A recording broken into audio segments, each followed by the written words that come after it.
Tell you. Oh, I really tried to tell y'all, man. I really did. Y'all was not listening. A lot of you were. I'm lying. We was all on the same page. We was all really cooking. What's popping, everybody? We're here. We're here. We're here. Yes, sir. You already know. We are back once again. Now we just here to do a little bit of research. That's all we doing. We're just doing a little bit of research. Right? The winner of this series will go on to play the Knicks in the second round. And yeah, I'm getting a little bit ahead of myself. One more game, I get it. Right? It's 3-1. It's not 4-1. We still got another game to go. Come on. We know. Crybaby and the basketball gods are not going to reward Joel Embiid. That's just a fact. It's not going to happen.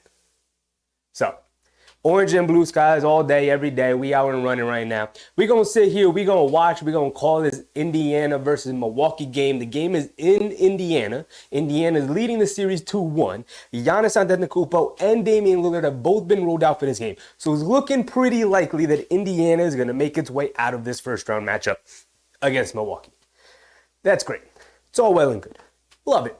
Appreciate it. That's awesome. Good for you, Indiana. You're going to run into a buzzsaw come game one at the Garden. And to be honest, I really could be 4-gamer. We go from 5 games in Philadelphia to 4 games against Indiana. We'll see. We'll see. I mean, I'm not afraid of this team at all. They have not been tested. They are not a tried, true, and tested playoff performing team against this Milwaukee team that's missing their 2 best players. They've been down Giannis the entire series. They are now down Lillard. I'm supposed to be afraid of Indiana beating a Giannis-less, a Lillard-less team? Come on. It's easy money. Easy money. We are not worried about them in the least bit. Let's get to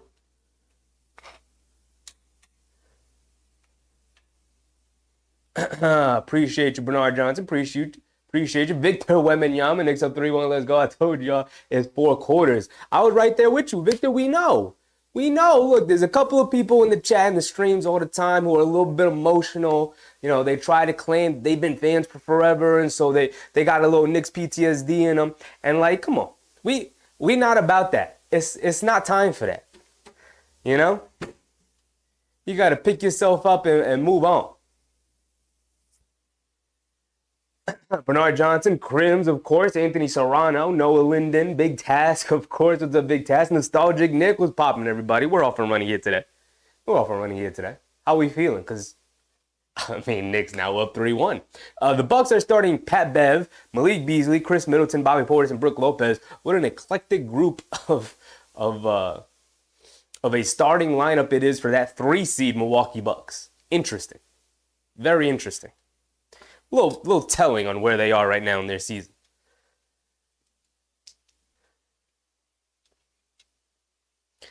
I don't know about you guys. I think I'd prefer Daniel Berry Sports. What's up, Daniel? I think I'd prefer Milwaukee in the second round. We've talked about this before, but it's looking very likely that Indiana is going to be able to pull this one out. I did see earlier that Indiana tends to struggle against the not great teams and usually steps up and plays really well against really great teams. And so it's going to be interesting to see how they play tonight against a really, obviously, really injured and really hampered Bucks team. Brook Lopez wins the tip. Portis bringing it down, gets it over to Pat Bev. Pat Bev on the right wing, coming to his left off the Lopez screen, up top to Portis. Portis over to Middleton. Middleton coming to his right. Over to Beasley. Beasley catches, goes along the baseline, puts up a floater. Can't get it to go. Siakam with the rebound.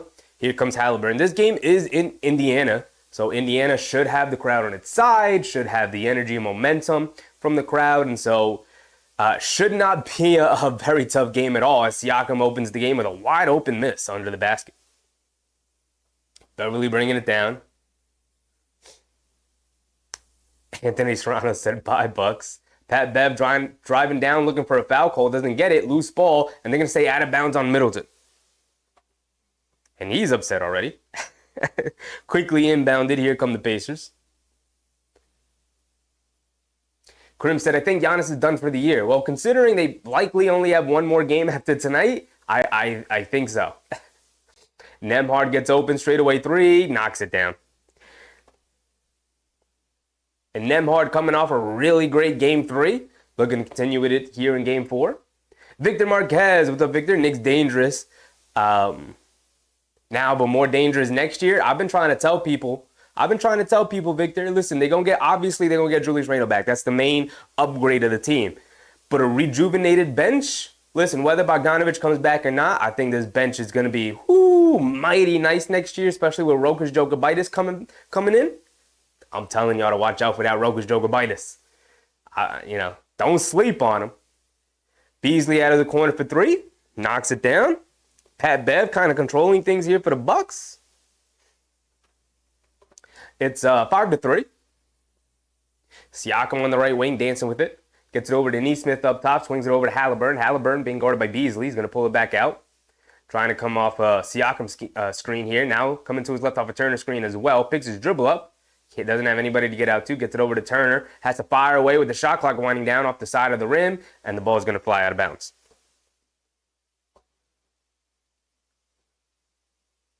Krim said Jokic gingivitis. Come on, dog. Don't play with my man Rokas Jokibitis. My man Rokas Joku. Don't play with my man Joku. Don't play with him, Krims. I'm telling you, you're going to love this kid when he comes over next year. Bobby Portis misses a little turnaround jumper. Halliburton bringing it down over to Nembhard. They're trying to feed Siakam in the... Ooh, beautiful jab step. Blows right past Portis and throws it down with the one hand. And he's staring down Bobby Portis. And I think they're going to call it technical? Technical on Siakam for taunting. For taunting Portis. Come on, ref. It's the playoffs, ref. He didn't do nothing. He didn't say nothing. He just stared him down. That's a tough move from Siakam. Nah, give me all the smoke. Give me all the smoke. See, these refs not ready for the Knicks series. They not ready for that. Alcon Baluan. Welcome, brother. He said good morning from the Philippines. Good morning. Appreciate you. Welcome. It is late afternoon for me. It is 7:10.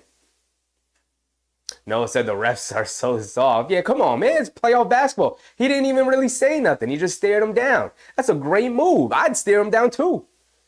Pat Bev bringing it down. 6-5.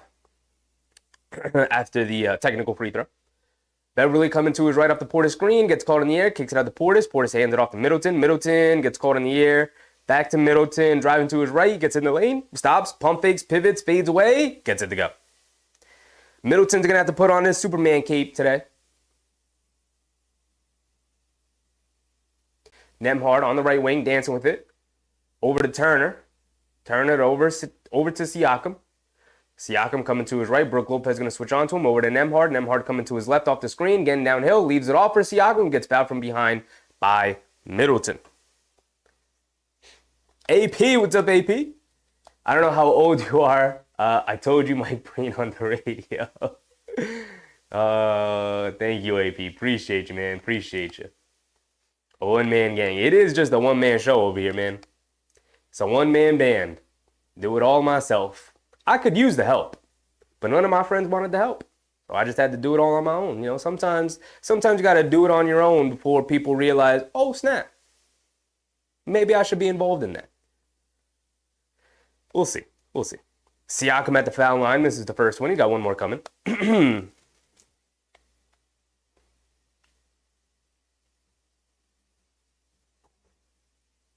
Is 8-5. Milwaukee got a little bit of momentum going here.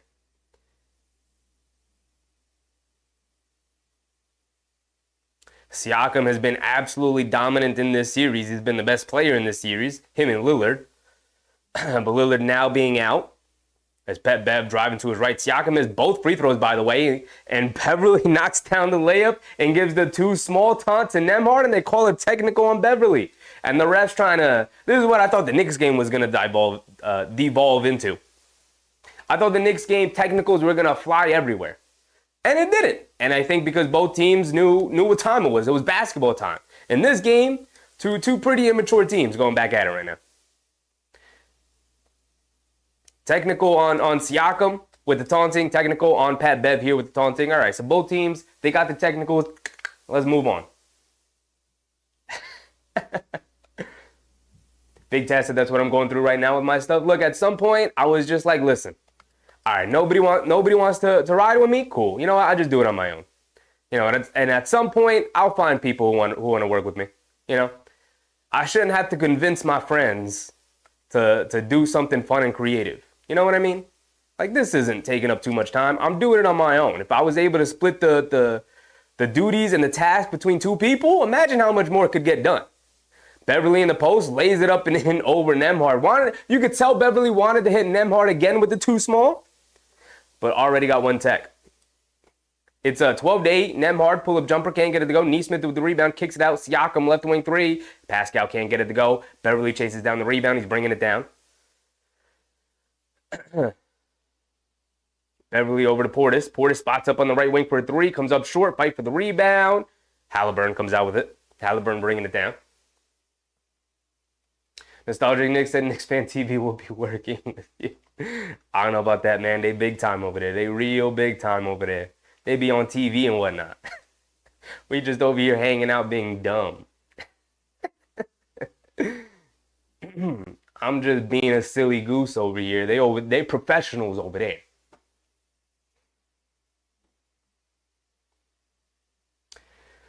AP said, everyone doesn't have those skills. You should get Stephon Marbury on there with you. We'll see what happens in the future. I don't know. I'm just over here having fun for now. Right? We still building. We still got a long way to go. We still got a long way to go. This stream is nowhere near the quality that in my mind that I have it at. You know what I mean? I got big things in mind for this stream, for this show.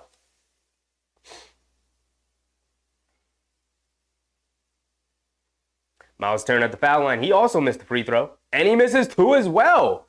Indiana missing 3 baskets. They're 1 for 5 from the foul line. Siakam missed 2, and now Turner misses 2. Beasley putting his head down, bringing it out, back out to Bobby Portis. Bobby Portis has it up top, hands it off to Middleton, coming to his right, driving it down the lane, kicks it out to nobody. And I forgot to restart the timer. It's 7:16 to go here in the first quarter. Timer will sync up in a bit. AP said Knicks Fan TV is one of the OGs, but they started out like you. I guess. Yeah. I mean, it's going to take a long time. Halliburton steps back for a three. No one steps out to guard him, and Halliburton switches it from the right wing. And a timeout is being called for Milwaukee. Susan, what's up, Susan?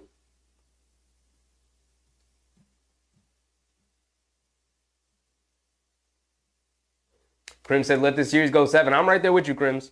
I'm right there with you. Even if Indiana wins tonight, you have, you go back to Milwaukee for game 5. Milwaukee could win it. Maybe Lillard comes back. I don't know how close Giannis is, but let's say maybe Giannis comes back. You know, one of the two, maybe both. Extend the series to at least 6 games. Knicks could end theirs in 5. Let's get a little bit of rest. Got to wait for the rest of the first rounds to go too. So, you know, I think we're sitting pretty right now as long as we ended in 5 in Madison Square Garden in New York on Tuesday, which I think is a highly, highly, highly likely situation as of right now. Anthony Serrano said, go Pacers. I don't really care. I just wanted to go long. I want a long series. So I guess I'm rooting for the Bucks, but I think the Knicks match up well against either side. AP said, you get the play-by-play skills. They can use a guy like you. We'll see. We'll see. I mean, they're big time. They don't need a guy like me. They got a lot going on over there.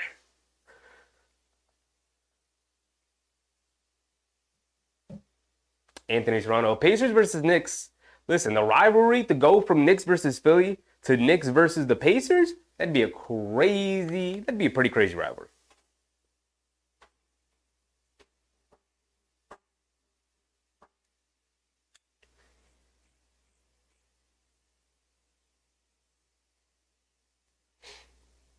Nostalgic Nick said they will reach out to. I don't know, guys. I'm just over here doing my thing. And if something ever happens, listen, you guys will be the first to know because you guys are the audience. You are the most important people to the channel. But If anything were to happen like that, best believe you are the first people to know. But as of right now, we just doing our thing. We just hanging out over here.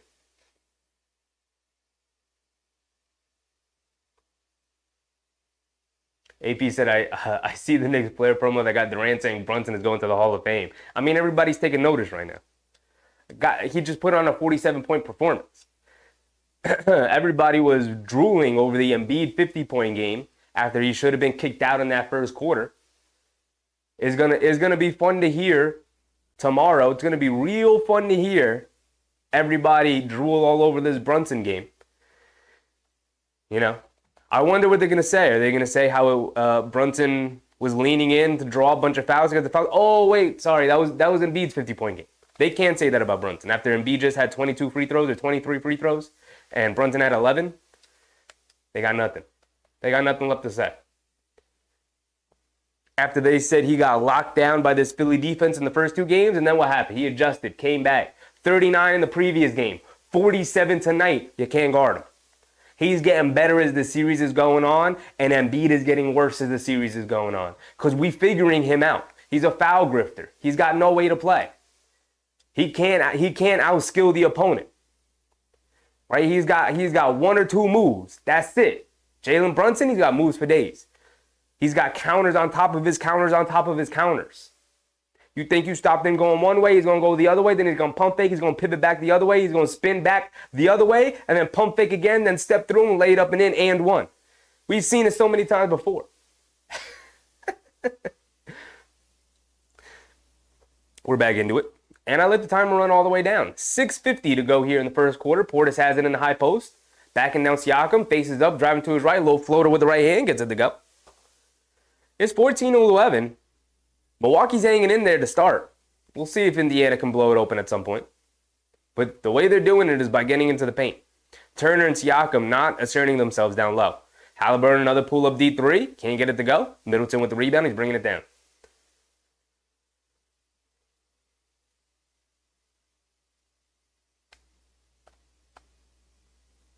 Beverly coming to his left, getting downhill, lays it up, can't get it to go. No foul call. Good defense from Nesmith.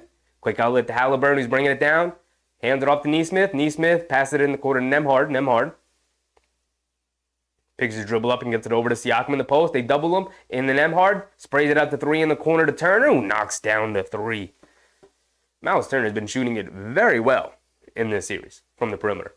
He's also taking a ton of threes. I don't know if that's usual or not, but good screen from Portis in the backcourt. Frees up Middleton, who gets down the lane and knocks down a floater. And the Bucks and Indiana kind of going back and forth to start here in the first. Interesting game. You would think that Milwaukee wouldn't have much offense to go to without Lillard or Giannis out there. Nesmith in the corner. I mean, the Bucks defense is just awful. That's the thing that's killed them, right? Like, we could look at the offense they're missing between Lillard and Giannis. Their defense is horrendous. They just let open another wide open corner three from Nesmith there.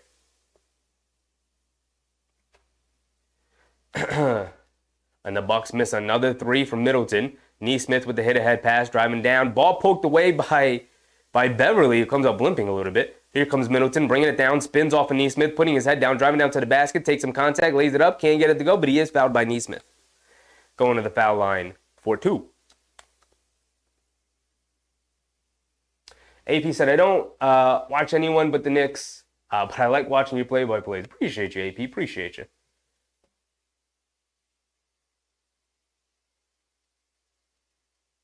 AP said, yeah, in the playoff promo for the Knicks, Durant and Damian Lillard and the Nuggets coach saying, you can't stop Brunson. Well, you can't. None of them are lying. You absolutely can't.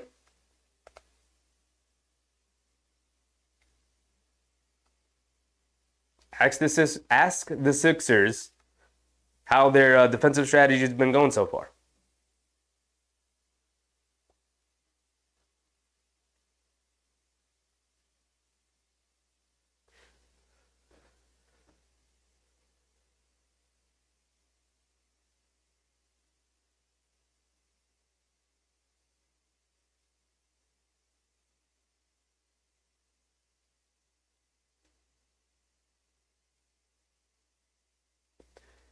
NBM said the Bucks are awful. Go Bucks. Absolutely. Absolutely. Bobby Portis and Nembhard getting into it. Okay, see, I missed this. There was a whole fracas there between Portis and Nembhard, where Portis pushes Nembhard. Nembhard says something. Whole lot of pushing and shoving going on in this game. I refuse to listen to whoever's on the TNT broadcast right now. I think Reggie Miller's on. I'll put it on for a second. Let's see who's on.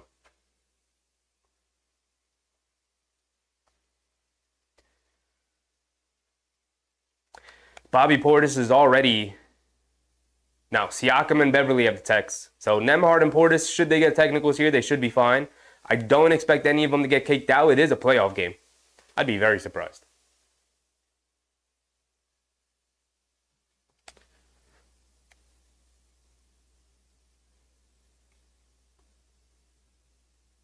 AP said, hopefully Bogey gets back. We can't lose guys. When we lost Mitch, I thought we were dead. Yeah, look, they're already running pretty thin without their starting power forward. Mitchell Robinson already being hobbled and now out for the game.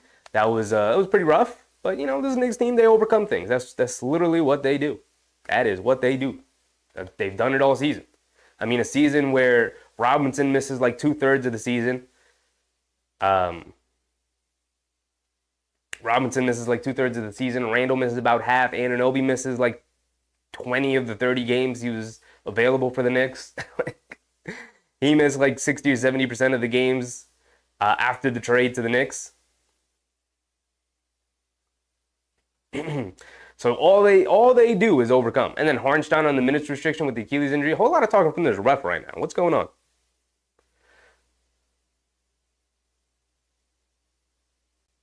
Bobby Portis ejected. Bro, but Embiid can't get ejected? Really? They're going to eject Bobby Portis but not Embiid? Bro, get him out of here. Get these refs out of here. These refs in this game are soft. You eject Bobby Portis but not Embiid? Embiid's out there hurting people. Bobby Portis is out there trying to rally his team up. Bro.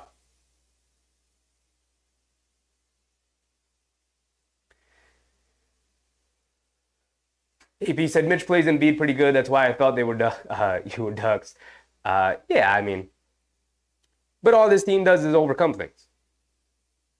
So they overcame it. I mean, it's what they do.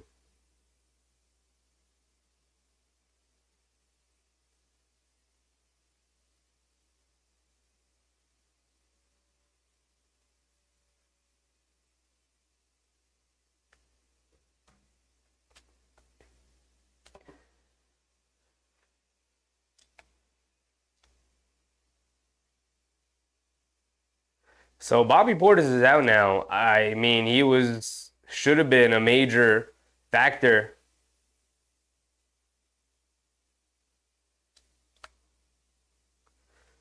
He should have been a major factor offensively for this Bucks team today. And now he's out. So now it's all on Middleton and Lopez. We'll see if they can overcome it. Not looking good for them, though. 17-18, Obi Toppin, middle of the lane, pull-up jumper, can't get it to go, fight for the rebound. Lopez able to grab it. Here comes Middleton, bringing it down. Under 5 minutes to go. Middleton, left side of the court. He's got McConnell on him, over to Lopez. He wants it now back in the high post. McConnell, as Middleton spins off of him, mid-range pull-up jumper, can't get the banker to go. McConnell, quick outlet to Toppin. Toppin coming down the lane, puts it above glass, banks it in.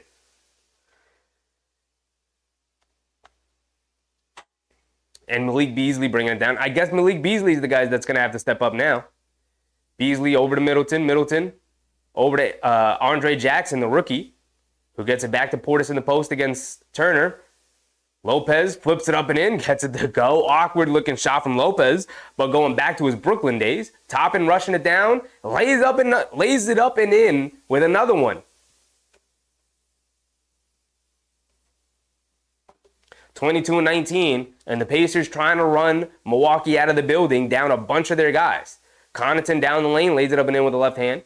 The Pacers defense opening up, and then the Pacers rushing it down again. Halliburton alley-oop to Toppin. This is what Indiana is trying have been trying to do all series. Just run the Bucks out of the building. They are old and slow. The Bucks want to play it in the half court, and the Pacers want to make them run. Lopez in the high post attacking Toppin, and a foul on Toppin. Putting 2 hands on Lopez. 3:24 to go.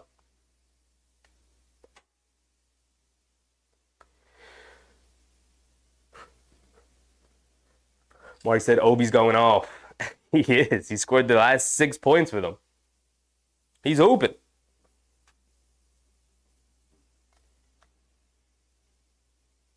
MDM said refs on blast these playoffs. Yeah, they're not, haven't been great. Haven't been very consistent. Mark said Lopez is the ultimate journeyman. Been in the league forever under the radar. That is true. He's just kind of been under the radar forever. Andre Jackson out of the corner, the rookie. Can he make an impact? Can't knock down the 3 there. Fight for the rebound. Halliburton has it, but tipped out of bounds. Going to remain with the Bucks. 3:17 to go here in the first quarter.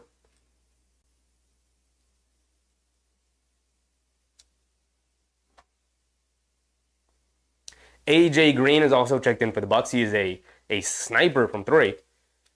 They're going to need somebody, apart from the obvious guys, to step up. Green gets open in the corner, but passes it at the last second to Lopez for an easy dunk. Halliburton bringing it down. Crosses over to his right, over to McConnell. McConnell picks it his dribble up. They get it back out to Halliburton, driving to his right against the rookie. Jackson steps back, pump fake, leans in, tries to draw a foul, doesn't get a call. And Middleton bringing it down. It's a 5-on-4. Halliburton was down on the floor the other way. AJ Green back to Middleton. Middleton driving it down, kicks it in the corner. Andre Jackson, the rookie, again for 3, and this time he knocks it down. And a timeout for the Pacers. And Milwaukee not giving up, not quitting. 26-24. They're right back into it. Under 3 minutes to go here in the first quarter.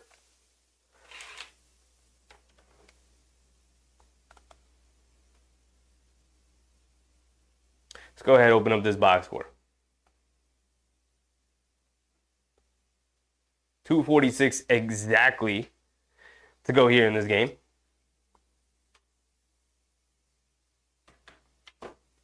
Student said Lopez will not be a Buck next season. I think he's still in a contract, right? Is he a free agent? AP said, if that's the Pacers strategy, good thing the Knicks are younger. They also play significantly better defense than the Bucks. Significantly better. So the Bucks getting really comfortable playing a very loose style of basketball here against the Pacers. Wait until they encounter OG Anunoby and Isaiah Hartenstein and Mitchell Robinson and Precious Achiuwa and Josh Hart and Dante DiVincenzo. Like they're not ready for that level of intensity, you know? Wambag Doodle said, Andre Jackson, as a UConn fan, I have to root for this kid. I'm also a UConn fan. So it's nice to see Andre Jackson do well. I didn't know what kind of player he was going to be in the league, but seeing him on this Bucks team, he's going to hang around the league for a long time. He's just an intangibles guy. He's great.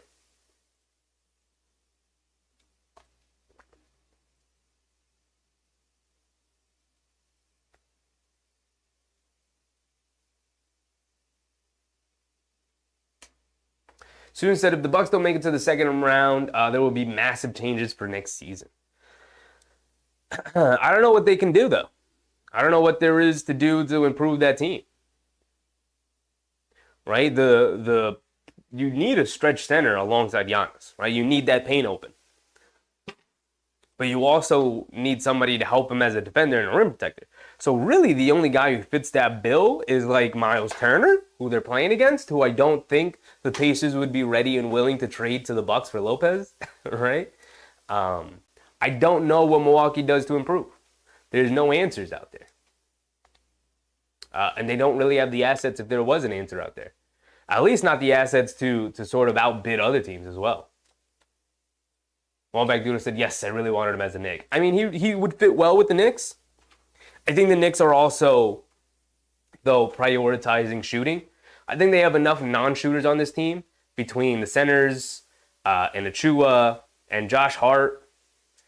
I think they feel like, okay, we have enough non-shooters on this team. You can't play on this team right now unless you shoot. Or you're just spectacular in other aspects of the game. And as rookies, drafting where the Knicks are drafting, Just doesn't seem like that's a thing that would happen.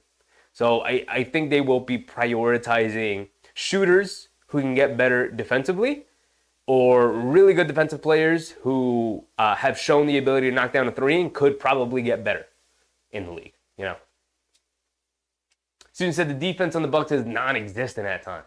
Most of the time, I'd say.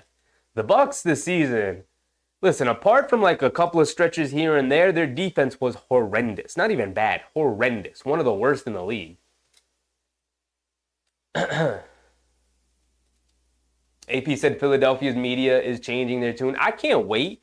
When I go to bed tonight, I can't wait to scroll through and see everything that all the Philadelphia, all the content creators, all the media people, everything that they have to say. Let me know. If you see anything online while we're watching and we're doing this game, you let me know what's going on. What's going on? Andre Jackson forces a turnover here from Ben Shepherd. Andre Jackson keeping it alive, sprays it out to Connaughton. Connaughton on the right wing, over to Lopez. Lopez pump fakes, attacking McConnell off the bounce, knocked out of his hands, and they're going to say it's off of Lopez, and he's not arguing too much. The ball's going back to Indiana. Milwaukee had their opportunities there. Hard tackle, CB, MVP Brunson. You already know it. You already know. Yes, sir. Yes, sir. McConnell has it up top on the right wing, coming down along the baseline. Jay Crowder's going to pick him up. They spring it out to Ben Shepherd for three. Knocks down a left wing three for Shepherd. Indiana back with the lead. Both teams going back and forth. If you're Milwaukee, you got to love this. You got to love that you're hanging in right now. You just want to get it to the fourth quarter into a close game, and then maybe you could steal one here in Indiana. They throw it over the top to Lopez. Lopez has it. Being guarded against by Toppin, swings through, lays it up and in. Brook Lopez is going to have to get into his earlier years on Brooklyn. He's going to have to get into his bag in the post. They have to feed it to him down there. It's their best chance at scoring baskets here. Obi Toppin out of the corner, spins coming to his right, going along the baseline, reverse layup with the left hand, can't get it to go. Connaughton with the rebound. Here comes AJ Green bringing it down. Hands it off to Jackson, the rookie. Over to Lopez. Lopez spots up for a straightaway three. Off the back rim, can't get it to go. McConnell with the rebound. He's bringing it down. McConnell over to Shepherd. Shepherd, extra pass in the corner. Is that Doug McDermott for three? Can't get it to go.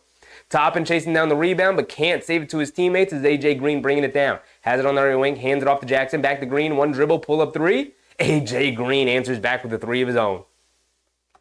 31-27. And the job of the Bucks right now is to keep this game alive until one of Giannis or Lillard can come back and then maybe make it a series again. Like I said, it's only 2-1. It's only 2-1. Jerry Rice, what's up, Jerry? Get Clay from Milwaukee? They're already pretty old and slow. I don't know how much Clay helps. He helps, but how much? And what would they have to give up to get him? You know, would it have to be a sign and trade? Because the Bucks don't have cap space. So it would have to be a sign and trade in some capacity. But with the new CBA, I don't know if they're allowed to do that. Doug McDermott, left wing three, off the pass from McConnell? I don't even believe Doug McDermott's getting real playoff minutes here in the first half. Connaughton hands it off to Jackson. Jackson has it up top. Over to Jay Crowder, hands it back to Green. Green left wing three this time, comes up short. Siakam with the rebound, he's bringing it down. It's a 1-point game, 31-30. Bucks holding on to it as tight as they can. McConnell bringing it down. AJ Green's going to pick him up. McConnell pulling it back out, has it up top. Feeding it to Siakam in the post. Andre Jackson making him work for it. Siakam, Euro stepping down the lane, kicks it in the corner to Toppin. Toppin for a three, knocks it down for Obadiah Toppin. The once a Knick, always a Knick truther. Andre Jackson bringing it down now. The Pacers are 7 for 11 from three. Insane. Pretty crazy shooting here in the first half, in the first quarter. Big task. Okay, Obi. Once a Knick, always a Knick. I got love for Obi still. He's not a Knick anymore, so I don't really, he's kind of like all the way in the back of my mind. But once a Knick, always a Knick. Shout out to Obi Toppin. He's playing well here. He's got what, 9 points now? He's hooping. Big Taz said, Lopez is just a 7-foot 3-point shooter that can't grab a rebound. He's never been a good rebounder, and as he's gotten older, it's gotten worse. Middleton throws over the top to Connaughton. The Pacers surrounding him. Connaughton able to secure it and lay it up and in over Siakam. It's only 3 seconds to go now on the clock. McConnell's going to rush it down and trying to get a shot up. Heaves it up, right wing three.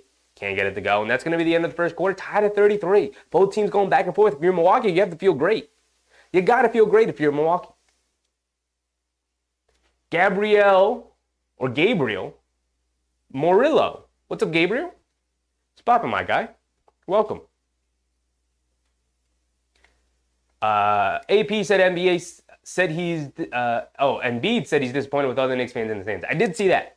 I did scroll through Twitter just a little bit just to see what people were saying. I did see Embiid say how disappointed he was in the Philly fans allowing Knicks fans to take over the building.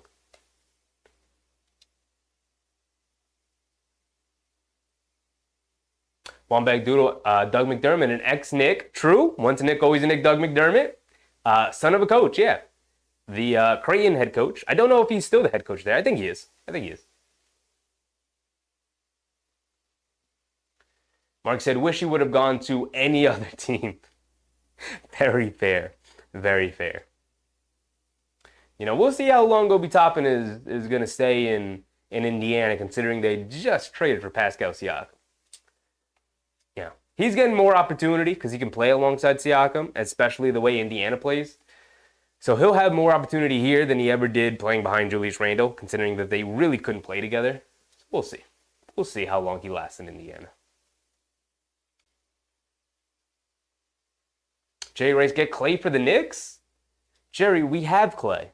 His name is Dante DiVincenzo. He's a decade younger and significantly cheaper. What do you want Klay Thompson for? Are you back in 2014, Jerry? You gotta get here to 2024, where in an elimination game, Klay Thompson just put up a donut. Had 0 points in an elimination game. You gotta wake up to the 2020s, Jerry. Klay Thompson is not that guy at all. If he comes to the Knicks, he doesn't have a rotation spot. He is not playing.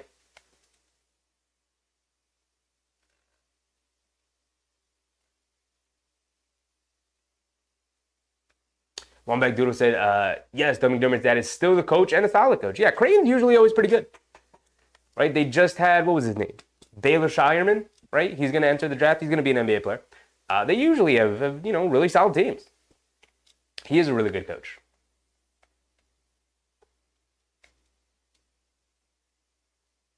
AP said, your name has come up in comment sections and chat sections of other Knicks channels.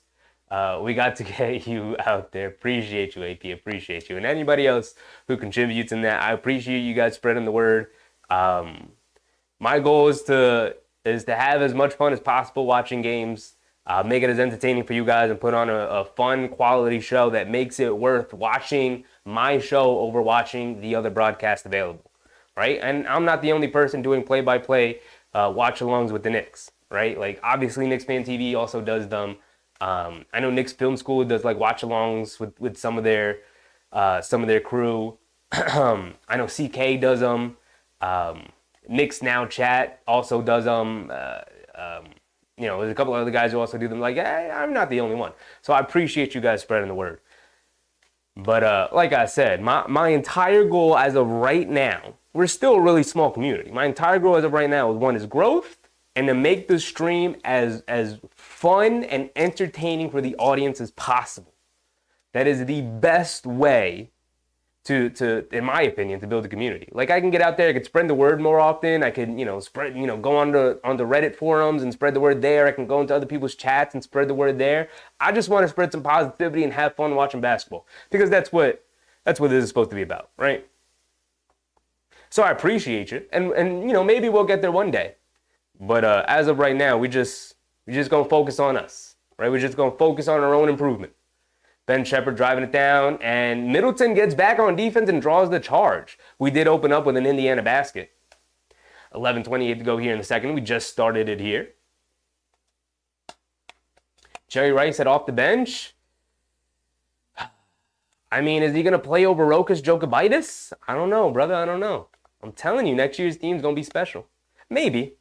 On the right contract, it's going to have to be like a minimum deal, because the Knicks don't have too much cap space left, which I don't think he takes. I don't think he leaves the Warriors for a minimum deal with the Knicks. But we'll see. Maybe. I don't know. McConnell spots up for a left wing three. Can't get it to go. Middleton with the rebound. He's bringing it down. Neesmith trying to catch up. Leaves it off for Jay Crowder. Jay Crowder pump fakes. Driving it down. Pulling it back out. Gets to Middleton in the post against Siakam. Middleton facing up. Hits inside to Danilo Gallinari, who's in the game for Milwaukee. And Gallo knocks down a little fader. Once a Knick, always a Knick. Danilo Gallinari's in the game. Shout out Gallo, man. Ben Shepherd, left corner three, knocks down another three. Ben Shepherd. He heard all the slander after game one? And he's come out. He's playing very well since. Middleton driving it down on Nesmith, lays it up and in with the right hand, just muscled his way down right past him. Laid it up and in right over him. 37-38. McConnell again past the Bucks defense and lays it up and in with the right hand. There is very little defense being played here for the Bucks. I mean, it's very difficult. Right now, their lineup is Connaughton, Middleton, Gallinari, Crowder, and AJ Green. They don't have a center out there. They don't even really have a power forward. Middleton driving it down and gets fouled by Toppin on the floor.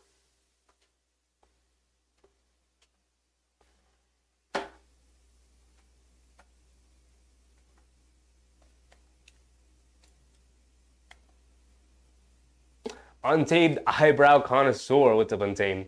Do you see Doc Rivers being Coach of the Year? They just named Mark Dagnall, the coach of the Thunder, Coach of the Year. Shout out to him. He deserved it.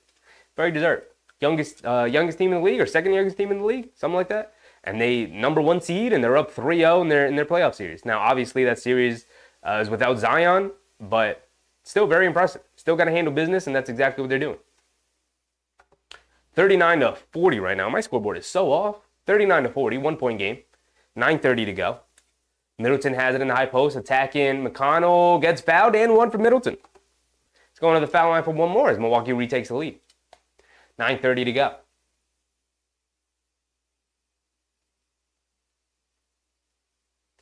AP said Obi was the guy who cursed out Tibbs in the last Miami loss last year. Knicks are not taking him back.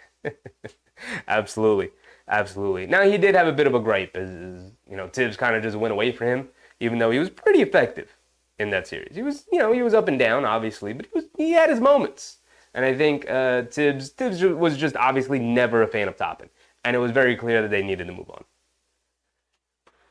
on. Best for both parties involved. AP said, no, but I'm telling you, if you ever heard Mike Breen on the radio in the 90s, the speed you do it at, and it's a real thing. Shout out to the other guys, but you're there. Appreciate you, AP. I appreciate you, man. I really do. But like I said, I'm just, I really do appreciate all the love and the support from you guys as Nesmith knocked down a three. But to me, I'm just trying to in one year and out the other, in the sense that I'm not trying to focus on that right now. Because I think the second I start focusing on how good I am at a specific thing, the more I'm probably going to become complacent. As Gallo's trying to take this offense over right now, and he knocks down another baseline jumper. Gallo going one-on-one right now. Gallinari in the year 2024 is leading the offense here for a playoff team, for a third seed playoff team. What is going on? What is the world we live in? As McConnell slices down the middle of the lane again for a layup, because the Bucks have nothing. Gallo has it up top, being guarded by Siakam. Coming to his right, stepping back, pump fakes over to Middleton. Middleton has it up top. Middleton, jab step, puts up a three. Comes up short, fight for the rebound. Crowder tipped it up. And it's going to... refs looking at each other? No decision being made. Ball going to the Pacers.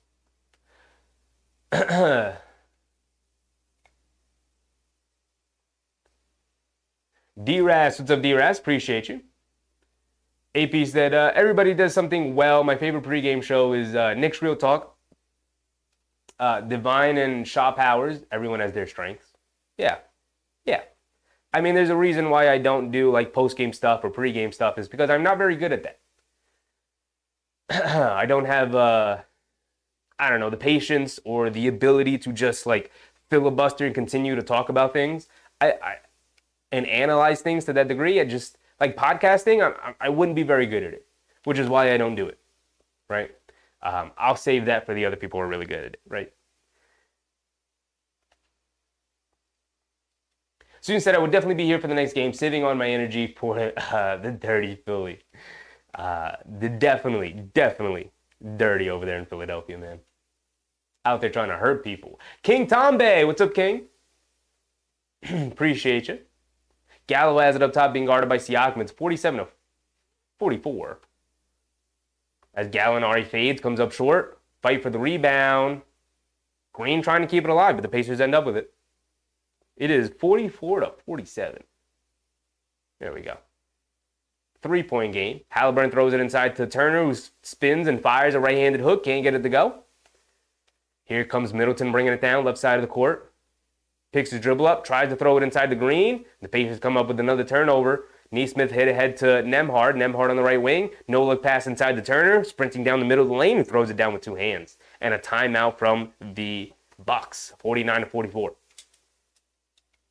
Raul, what's up, Raul? Jose, what's up, Jose? Soon said the Clippers are dangerous. Just won. Hart is playing his butt off. He's happy now. I mean, it's the first round. It's the first round. Never been a big fan of Harden. And eventually he'll just stop being good and playing hard. Because that's what James Harden does. That's what he's always done throughout his career. I am rooting for the Pacers, though, in that matchup. I would like the Pacers to beat Dallas. I don't know why, but I just don't like Dallas. Just don't like Dallas. Maybe it's because of the Porzingis trade. Maybe it's because of all the whining and crying they did about Brunson, but I just don't like Dallas. AP said, my first Knicks show on here that I found was Trey and Terry, a mother and son duo. I know Trey and Terry. I follow them. I don't believe they make content anymore, at least not on YouTube. Very rarely they'll put stuff up and whatnot, like some shorts and whatnot. And I see them all over Twitter all the time. But I remember them. They're great. They're great. They were at the game today. I follow them on Twitter. They were at the game today. They were posting videos.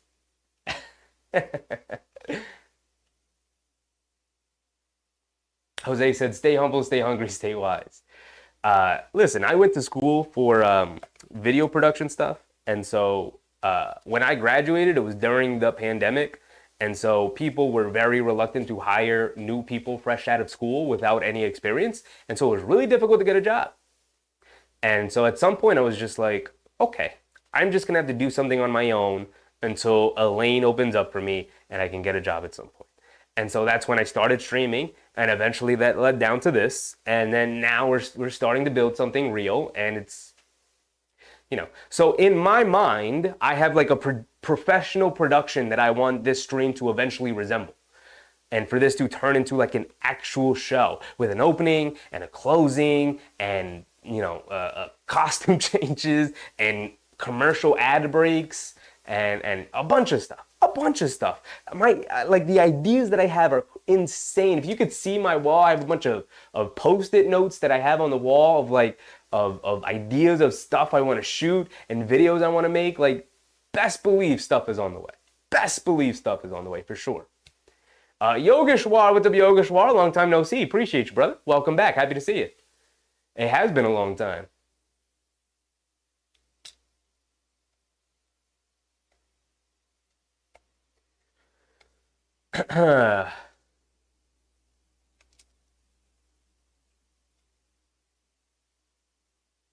Student said, see you on Tuesday. Going to meet the plane when it lands. Start the Boeing up top. Appreciate you, Susan. Always. Raul said, missed the earlier stream. What a win JB has landed. Yeah, he has. He's definitely arrived. Untamed eyebrow connoisseur said, do you think Gallinari and Tibbs would combine to have a total of one full head of hair? Probably. Yeah, I mean, I think Gallo is more, he shaves it off. He's got that weird mohawk thing going again, but he's got a full head of hair, Gallo does.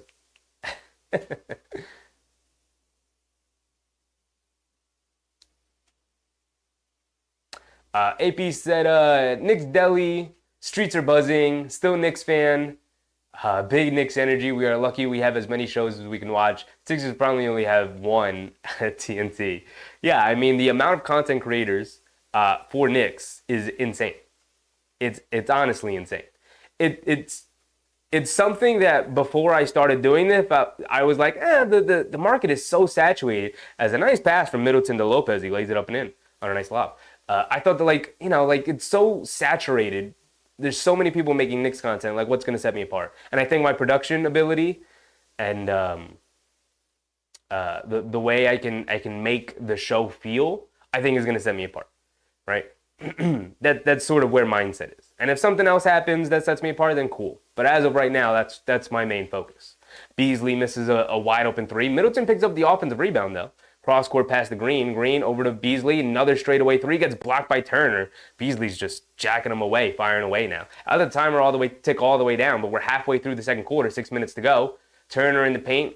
Can't get the layup to go, but he is fouled. He's going to go to the foul line for two. 46-52. They knocked down a three. It's 52. Three from Turner. He's been killing them all game, man. All series has been killing them. D-Ras said, way to be Philly and the refs. Yes, it was 5-on-8. Absolutely, D-Ras. 5-on-8 couldn't beat us.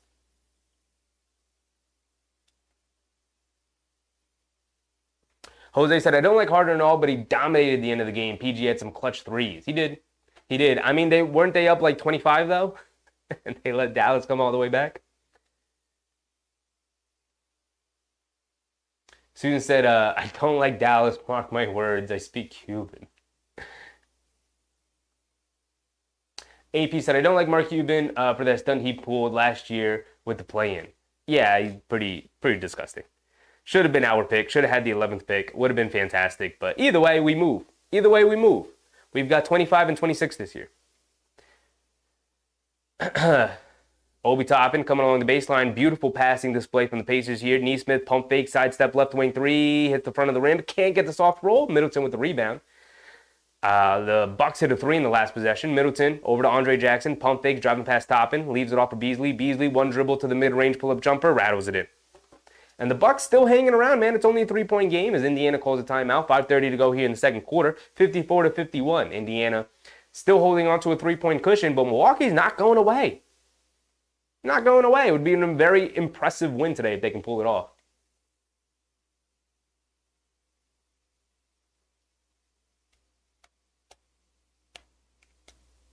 Yogeshwar said, I hear Giannis is beating Siakam. Giannis is out. He's been out the whole series so far. Then end the regular season healthy. He's been out for a while now. Oof, my eyes. I'm staring at screens almost all day. Jose said, I want waterfalls, I want horns, I want beautiful orange and blue colors. Absolutely. Absolutely, Jose. AP said, how much better would the Knicks have been had they drafted Brunson in 2018? It's probably why Leon wasn't keeping Scott Perry around. Do you trust him to pick your players a draft kind of thing? If you're asking me if I trust this front office with draft picks, I do. Because the draft picks, we can go over it. Obi Toppin, a little bit of a miss. A lot of bit of a miss. Did not hit. He's a perfectly fine player. He's going to hang around the NBA for a long time, but did not fit that team. Did not fit the coach he hired, Tom Thibodeau. They already had a power forward on that roster, and by all accounts, all the stories that came out of that time, they were looking to trade Julius Randle because they had just drafted Obi Toppin. Thank goodness they didn't. They couldn't find the right trade. Thank goodness. But that's a miss. But then they drafted Emmanuel Quickly with the 25th pick. That's a huge hit. That also got him OG Anunoby, even though Emmanuel Quickly is no longer on the team. Incredible hit for the 25th pick. And then you get to the second round. I don't think they had a second round pick that draft. They didn't. They did not. And then you go to next year's draft, where the 25th pick, they draft Quentin Grimes. And then in the second round, they had 3 picks. And they draft the draft and stash guy and Rokas Jokubaitis, who I'm telling you guys, when he comes over next year, he's going to be spectacular. Then they draft Miles McBride in the second round. And then they draft Jericho Sims with like the 58th pick or whatever he was. 55th pick, something like that. Incredible. Hit on all of those. All 4 of those picks they hit. Quentin Grimes, very good player. Like I said, even though he's not on the team, he is clearly going to stick around the league for a very long time. And at the 25th pick, very, very good pick. Very quality pick there. Deuce McBride, I mean, what more needs to be said? Deuce McBride has been spectacular for the Knicks stepping in after Quickly was traded. I'm telling you guys, beware of Rokas Jokubaitis. That's an inspired pick right there. That's incredible. And then Jericho Sims, who's a solid backup, 3rd string, 4th string big right now. And they got him at the tail end of the draft. So perfectly fine pick. So they've hit on all their picks. And then the last couple of years, they just haven't drafted a guy. 1 year in the second round, they took a flyer on Trevor Hughes from Duke. He has not worked out. He is now out of the league, I believe, or he's bouncing around the G League a little bit. But he's no longer affiliated with the Knicks organization.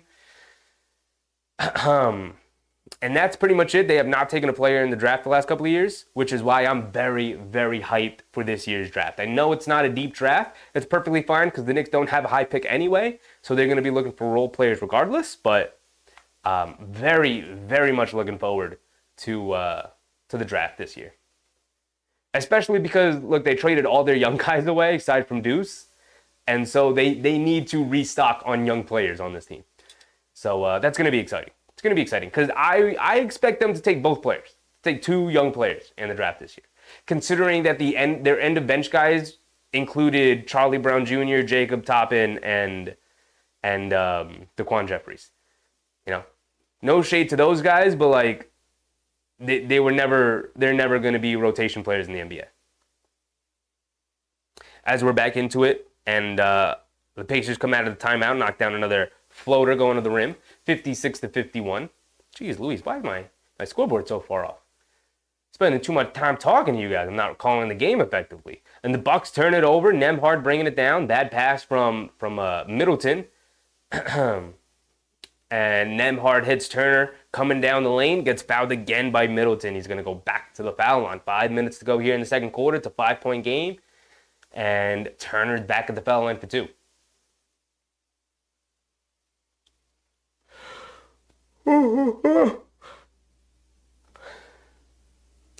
Jose said, but you got involved with the Knicks streaming on the way up. Yeah, crazy how things work out. AP said, the more shows, the better. Absolutely. How many times have I turned on ESPN? The Knicks are in the playoffs and they're talking about football. Yeah, very fair. It's NBA playoff season, and then they spend a ton of time talking about football, and it's the beginning of baseball season too, so they can talk about baseball, but you know. Middleton misses another pull-up jumper. Turner missed both his free throws again. It's still 56-51. Halliburton coming down the lane, gets it over to Turner. Turner tries to go up and throw down a big one-handed jammer against Andre Jackson. Can't get it to stay. Jackson with the rebound. Here comes Middleton bringing it down. Coming off an Andre Jackson screen. Middleton on the left wing up top to Lopez. Lopez fakes the handoff to Beasley. Now hands it off to Connaughton. Connaughton curling off, pulls it back out, gets it into Lopez in the post. Being guarded by Turner. He faces up, coming to his right, leans in, flips it up with the right-hand hook shot, gets it to go. 3-point game. 4 minutes to go. These teams, battling each other, going back and forth. I'm not afraid of either one of these teams, man. Watching these guys play as Halliburton knocks down a little floater there, coming off a screen, got open. Neither of these teams frighten me. I mean, the Pacers incapable of blowing this one open against a Bobby Portis-less, Damian Lillard-less, Giannis Antetokounmpo-less Bucks team is pretty crazy. Middleton catches it in the high post, driving it down, kicks it to Andre Jackson, extra pass, Malik Beasley for 3, knocks it down. 2-point game, 56-58. 3:30 to go here in the second. Siakam hands it off to Halliburton. Halliburton on the right wing. Picks his dribble up, gets it into Siakam in the post against Connaughton. Siakam, they bring a double team over to Halliburton, over to Nesmith, hands it back out to Nembhard, who's driving it down, puts the floater up off glass, can't get it to go. Good defense from the Bucks. Here comes Connaughton bringing it down. Connaughton up top, going to be picked up by Siakam, coming to his left, dribble, pull up 3. Siakam doesn't step up. Connaughton can't make him pay as Miles Turner with the rebound, bringing it down. Hands it off to Nembhard. Nembhard, middle of the lane, kicks it out. Turner, wide open, straightaway 3. Again, knocks it down. Again. Miles Turner is absolutely killing this Bucks team. They are not respecting his 3-point shot, and he's making them pay. We are under 3 minutes to go. Andre Jackson has it up top, hands it off to Connaughton. Turner has 10 points in this quarter alone. 13 for the game. Connaughton over to Middleton. Middleton almost lost his balance. Spins, fades, can't get the shot to go. Turner with the rebound. Halliburton bringing it down. And they're going to call a foul in the backcourt. 2:28 to go. And Doc Rivers talking to the rookie, Andre Jackson, about something he may have messed up there.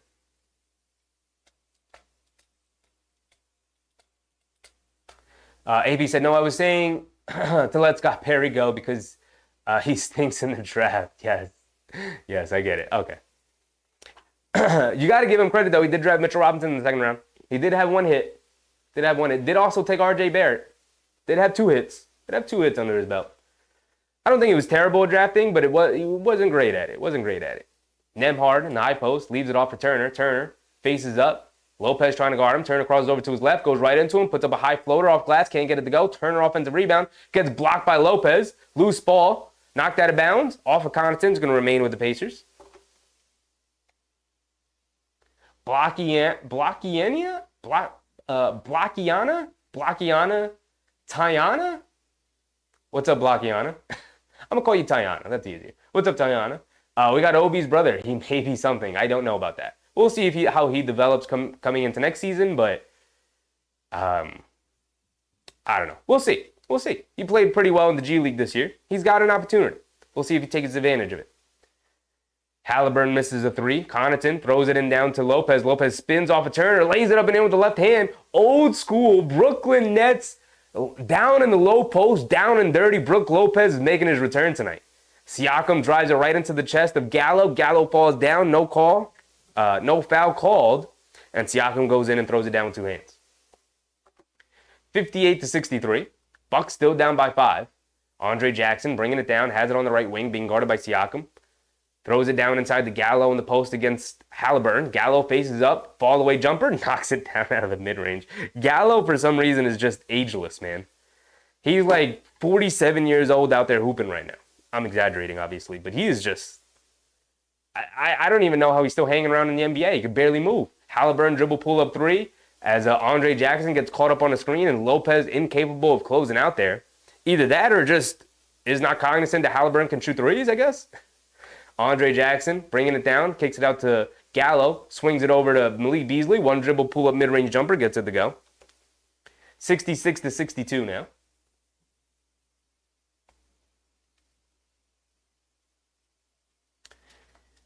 Halliburton bringing it down. Final 40 seconds of the quarter. Halliburton has it up top, being guarded by Jackson. 10 seconds to go on their shot clock. Coming to his left off the Turner screen. Cross-court pass. Nembhard. They call a foul on the floor. Or 3 seconds. They call 3 seconds. So free technical for the Pacers. AP said, I think Perry was let go because Leon Rose couldn't trust him as a GM as a judgment of talent. They could have drafted Brunson among others. They could have. They could have. You're obviously referencing the time before Leon Rose was hired as president, and Scott Perry, Steve Mills, and I think it was more of a Steve Mills problem. I think Scott Perry was okay. He was perfectly fine. But obviously not the guy that Leon Rose wanted in the GM room. And they brought in Gerson Rosas for that. We'll see how that works out for them. We'll see. Gerson Rosas doesn't have the greatest of track records. They get it into Turner, hands it back out to Halliburton. Halliburton coming to his left off the Turner screen. Another dribble pull-up, deep 3 this time. Can't get it to go. Gallinari with the rebound, 27 seconds to go. Middleton's going to walk it down and try and hold it for the final shot of the quarter, but there is a 4-second difference between game clock and shot clock. Middleton has it up top, being guarded by Nembhard. Middleton going to wind down the clock, 10 seconds to go on the shot clock. Crossing over to his left. They bring a double team. Now they pull it back. Now Middleton attacking Nembhard off the dribble, has it at the foul line, backing him down, tops, turns, spins, fires, swishes it. 67-47, 5 seconds to go. Halliburton bringing it down. They call a foul out on the perimeter on Beasley, who took the foul. The Bucks had a foul to give. RPX, what's up, RPX? We're just over here celebrating, having a good time, trying to scout the Knicks' next matchup, whether it be Indiana or Milwaukee. We're hoping this series goes as far as it can. So the Knicks can have ample amounts of rest going into the next series.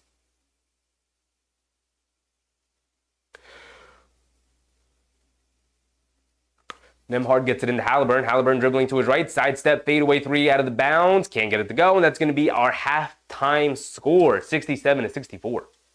The Pacers did have a technical free throw that they made, 67-64. It's a 3-point game. Incredible that the Bucks are hanging in here without their three of their 4 most important offensive dynamos between Portis, Lillard, and Giannis.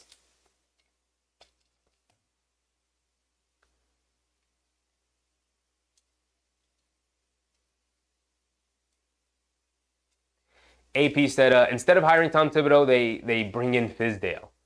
Was Thibodeau available when they brought in Fizdale? Was he? And I think Fizdale was hailed as a pretty good hire as well.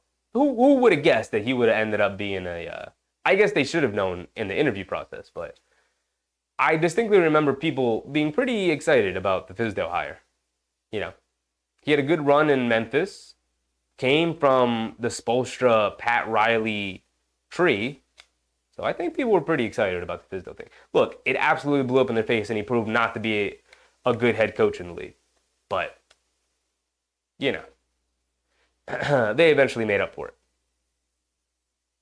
And it's not like people were rushing to hire Tom Thibodeau after the absolute bonfire failure that was Minnesota. You know, Thibodeau also had a lot of proving to do when he was hired by the Knicks.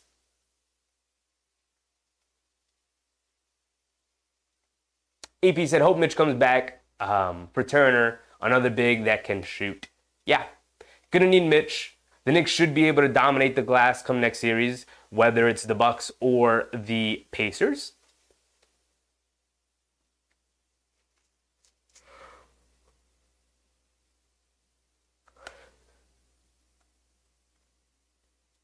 Big Taz said, I noticed that Mitch struggles with bigs that can shoot. I trust that OG Anunoby will guard Turner. Well, Hartenstein's going to get the start, obviously, with Mitch hobbled. It's not really much of a question. Hartenstein will get the start on Turner. You'll bring in Robinson to back him up, and then when Robinson gets his turn to guard Turner, I don't know. The Knicks' strategy when guarding Miles Turner throughout his career is to just, he's the guy they will leave open. He, for his career, is like a 35% three-point shooter, which is slightly below average. And I think they will live or die if Turner can shoot like lightly contested threes versus Halliburton creating stuff or Nembhard creating stuff or then getting out and running and getting easy looks.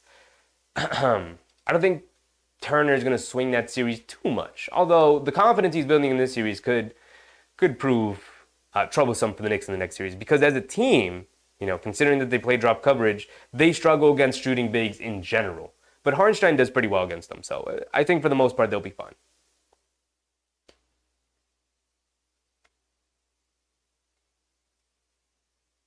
AP said, well, Jacob is traveling with the team in the playoffs, so I think they might have some plans for him in the future. They could. They absolutely could. He's a lot more versatile than Obi. Obi's more of an offensive player and really struggles defensively at times. Although he has gotten better at that end as his career's gone on.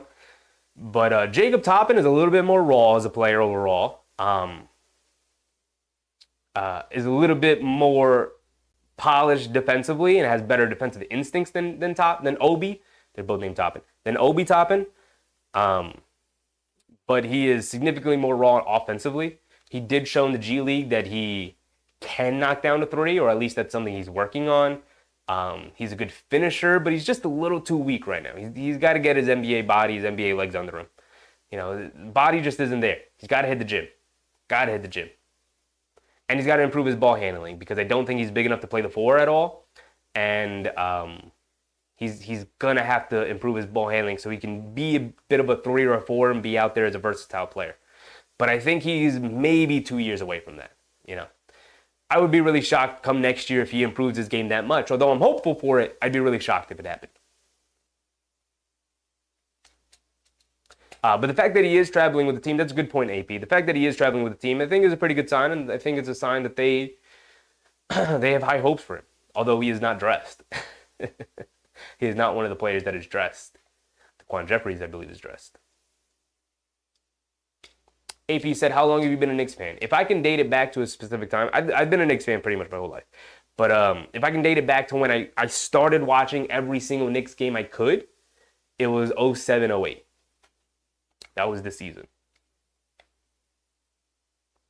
It was the year that the Celtics won the championship.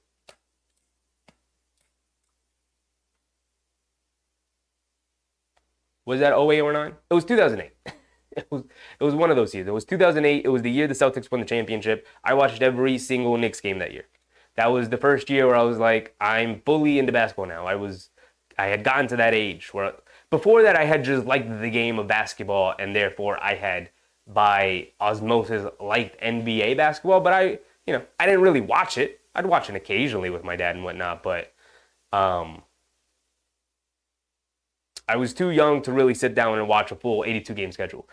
But I like just got into middle school at that point. I was like 6th or 7th grade or something like that, and that's when I really started to watch every single game of the Knicks.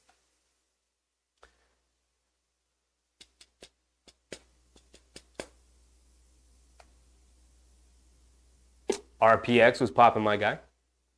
Happy to see it. AB said, I don't think the Knicks have an official title for GM. I don't think so either. They have really weird titles for guys. But I think Leon Rose has a little bit of those responsibilities. I think Gerson Rosas has some of those responsibilities. I think some other guys have a little bit of those responsibilities. From everything I've read and heard about this front office, they just kind of do it all by committee. They have a bunch of heads at the table, and they take on a ton of opinions from everybody, and that's just kind of how they do things. They do it by committee, which I think has its positives and its negatives, because then, if not everybody's on board, it could lead to some turmoil in the front office. But I think for the most part, since Leon Rose has been here, this is his 5th year now? I think he's done a really good job. Yeah. Keeping everybody calm, cool, and collected under the same umbrella. It's a tough job managing all the new people he's hired. AP said, where was Tom in 2019? Wasn't he hired in 2019 for the Knicks? Wasn't he hired in 2019? Am I crazy? No, that was the Durant and Kyrie to the Nets year, right? So Tom, he was working at he was working on NBA TV, and he was doing some stuff for ESPN as an analyst. He was not coaching.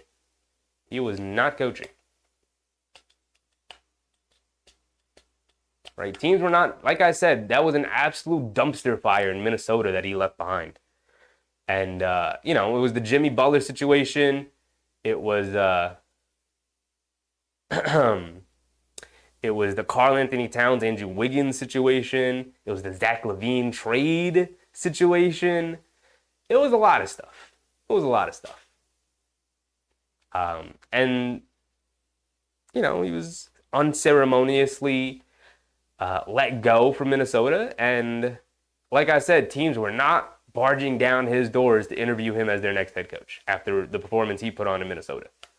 So the Knicks, not that they took a huge chance on him, but they took a little bit of a chance to hire Tom Thibodeau there. A little bit of a chance.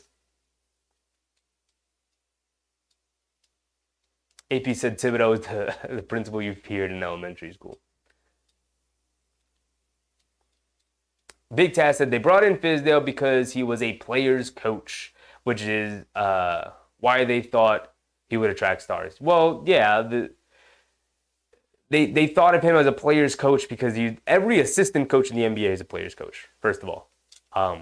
He was the assistant on that big Miami Heat Big Three team of obviously LeBron, Wade, and Bosh.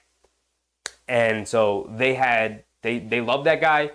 They believed in him. They trusted him, all of that. And he gained a huge reputation for that. And then he got his first head coaching job in Memphis, and that didn't really go well. They had success in terms of like wins and whatnot, but they kind of flamed out in the playoffs, and Marc Gasol very famously was kind of fed up with him and kind of threw him under the bus in that playoff series. And that's ultimately what led to his firing.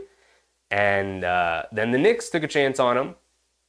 Because, like I said, he racked up a bunch of wins in Memphis. But if you think back to that Memphis team, that was a ready-made Memphis team that was already hugely successful getting wins before him. They were hugely successful getting wins with him, and they were hugely successful getting wins after him. So it was more about that team's makeup than the head coach at the time. And so he kind of just benefited from that. And so the Knicks, maybe didn't have the greatest of intel on coaches at the time. Now I feel like they have a pretty good pulse. They have their finger on the pulse around the league, and they're really good. They do a really good job of judging characters and who would fit with the team and whatnot, and building around the culture that they've created. But at the time, this was a different regime with Scott Perry and Steve Mills, and they hired David Fizdale, and it did not work out. But I would not like to go back to the dark days, so I'd like to move on from this Fizdale discussion. Sean Dees, what's up, Sean Dees? Happy to see you. AP said Fizdale was probably was the players' coach drinking beers with them. Yeah, he definitely wasn't coaching them up, man.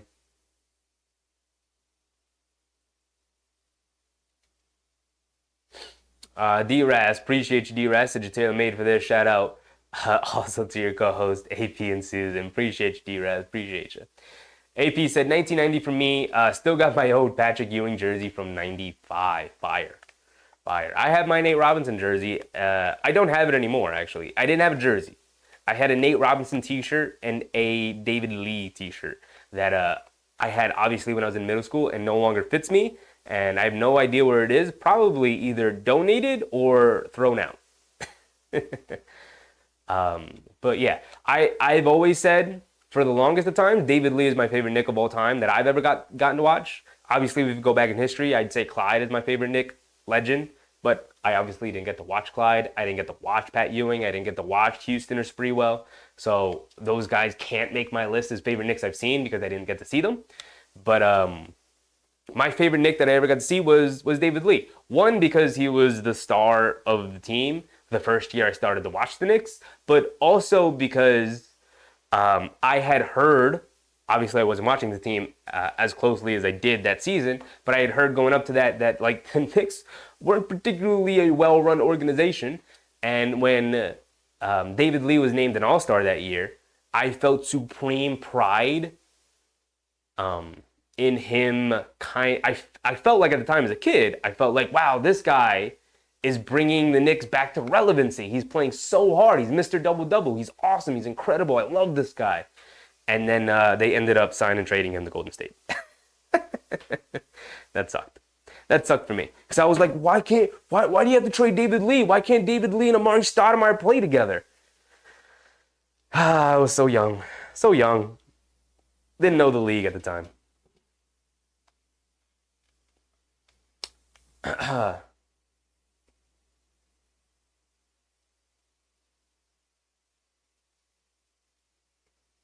AP said Leon Rose is going to run the Knicks for the rest of our lives. Once you make the playoffs with James Dolan, you go nowhere. Yeah, I think he's got ultimate trust from James Dolan right now, and I think that's something super important for the president of basketball operations for the Knicks.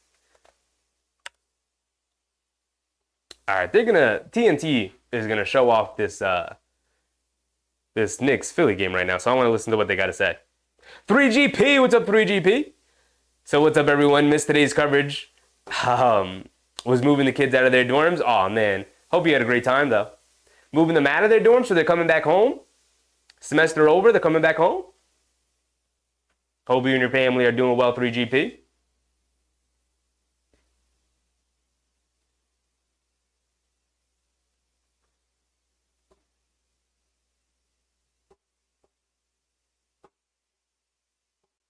AP said from Minnesota, I think Tiz was both president and coach. Yes, he was given the duties of both president and coach, and that has famously never worked out for anybody in the history of the NBA. I don't know how you can earn the trust of your players when you are also deciding whether or not they deserve to be on your team or not. You know what I mean? Like, you cannot wear both hats. It does not work.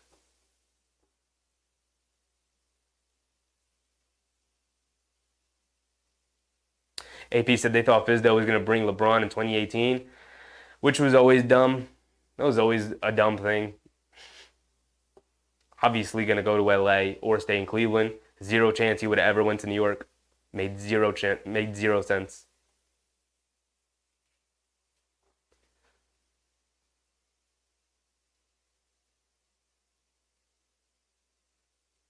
AP said, my mother got me the Amari Stoudemire signed jerseys, the old Knicks home whites. Those are fire jerseys, by the way.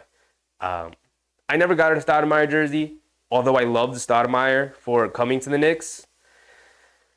Didn't love the contract, and even at the time, I was super young, obviously. Didn't love the contract, even as young as I was. I knew that was a bad contract, and was horrified of him getting injured because, as far as I knew, Amari Stoudemire got hurt every year with the Suns. So now he's coming to the Knicks, and I'm supposed to expect him to be healthy all of a sudden. And lo and behold, he lasted half a season before getting his career absolutely derailed with injuries for the final time and was never the same player again. AP said they misread the market badly back then. Yeah, because they didn't have an adult in the room who was good at their job. They didn't have a single person in the organization who was good at their job. Not the coach, not the GM, not the president of basketball operations, nobody. Now they have a ton of people really good at their job. Their scouting department's fantastic. Their capologist situation is fantastic. Between Brock Aller and the other guys that they have, it's incredible. Obviously Leon Rose making the final decision and whatnot. You obviously have Tom Thibodeau, who's elevated himself as a coach this year. He's been fantastic. So, they've got a ton of really smart basketball people in the building now, which is something they did not have for almost 20 years, or pretty much 20 years, jumping from one person making decisions to another person making decisions to another person making decisions. And it was just pretty ugly. It's pretty ugly.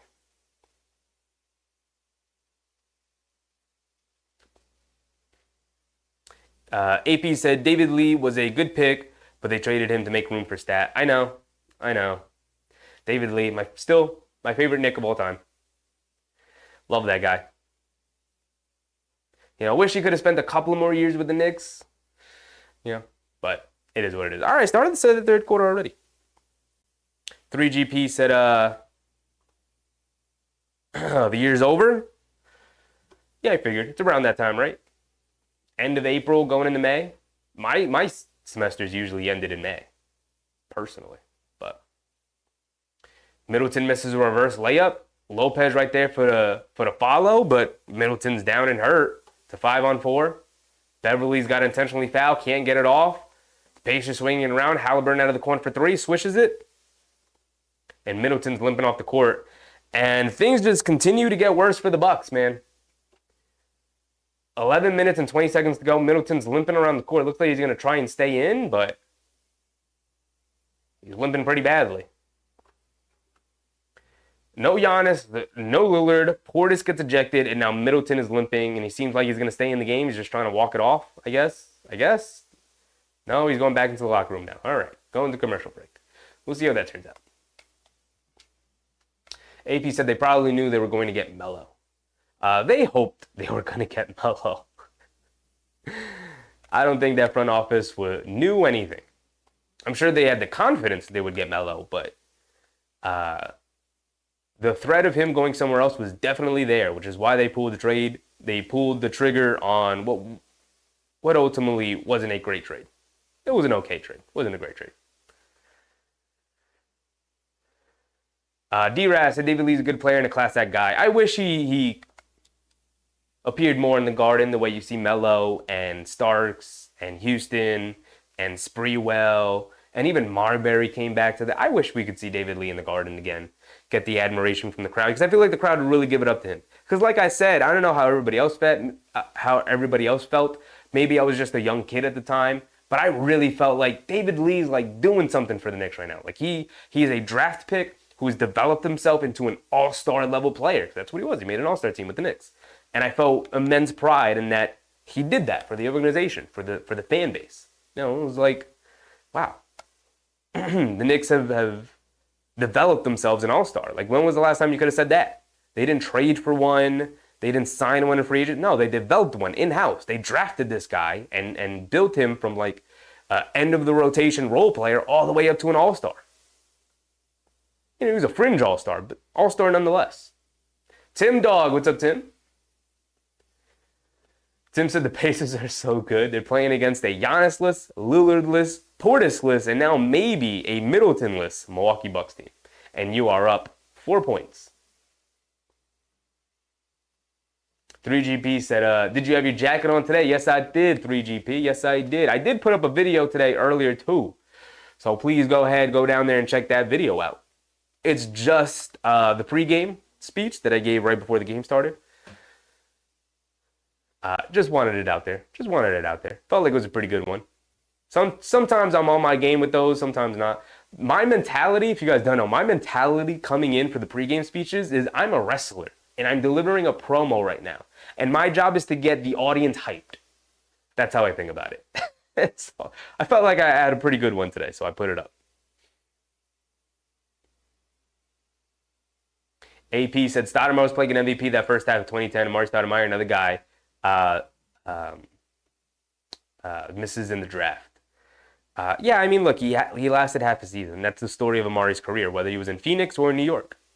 Just didn't last long on the court, man. Every single time. Unfortunate. Because he had the talent. Talent was clearly there.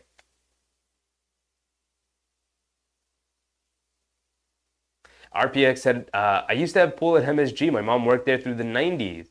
I grew up as an MSG rat. That's kind of fire, RPX. That's kind of fire. They can show the replay here. Middleton and Turner just lands right on Middleton's ankle and turns it. Middleton's going to remain in the game, though. Hats off to him. Andre Jackson bringing it down. Attacking Siakam off the dribble. Gets it over to Lopez up top. Lopez being guarded by Turner. Pass fake. Fakes the handoff. Driving it down. Spins. Coming through his left. Lays it up the left hand. Gets blocked by Turner. And Siakam picks up the loose ball. He's bringing it down.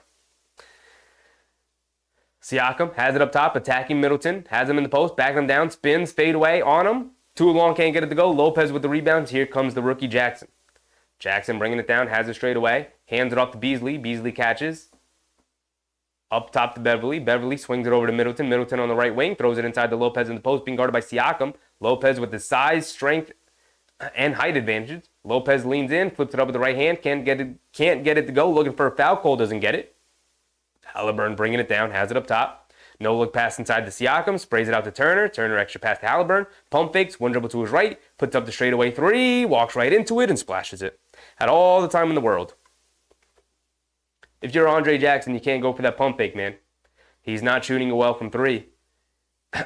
Can't allow him to walk into wide open looks. He's 4 for 8 from three tonight for 21 points. Lopez hands it off to Middleton. Middleton driving it down, slips, falls. Nesmith goes down holding his ankle. He's back up, though. Both of these guys hurting. They get it back to Middleton. Shot clock winding down. Sidestep gets blocked by Nesmith. Halliburton picks it up. He's bringing it down. Looks like the Pacers trying to run away with it. Halliburton, another pull-up three. Gets it to go. And the Pacers starting to blow it open. 76-66. 10-point lead for Indiana. Timeout for the Bucks. AP said James Dolan back then did not know how to run a team. It took Knicks fans to make him realize that he had to change and change now. They were everywhere. They were everywhere. His concerts, MSG, Vegas. Yeah. I think he's been on record that he doesn't even really like basketball. He's actually more of a hockey fan than basketball fan, I think.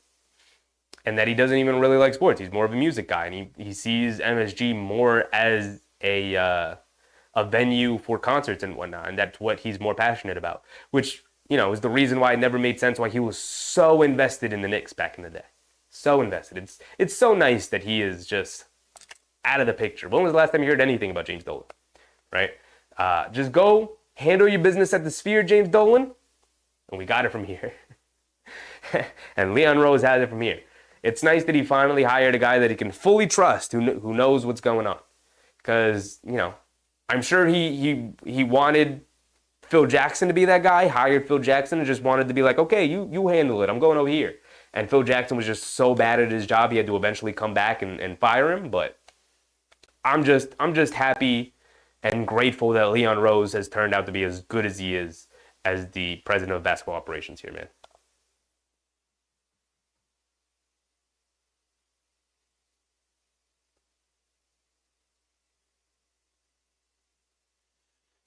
AP said Leon Rose is the best executive we've had since Dave Checketts. Yeah, it's been a while, to say the least. It's been a while. Right? It's crazy what competence leadership gets teams. It gets you to be, get this, a competent team. Having a good leader makes you a good team. Who would have guessed it?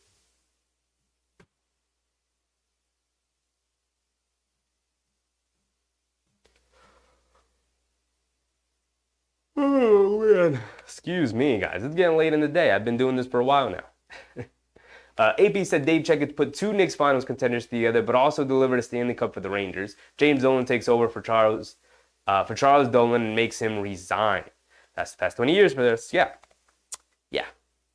James Dolan thinking he's smarter than his daddy, and finding out maybe his dad had a point. And it's taken him 20 years, but listen, we're here now. Finally, thank goodness.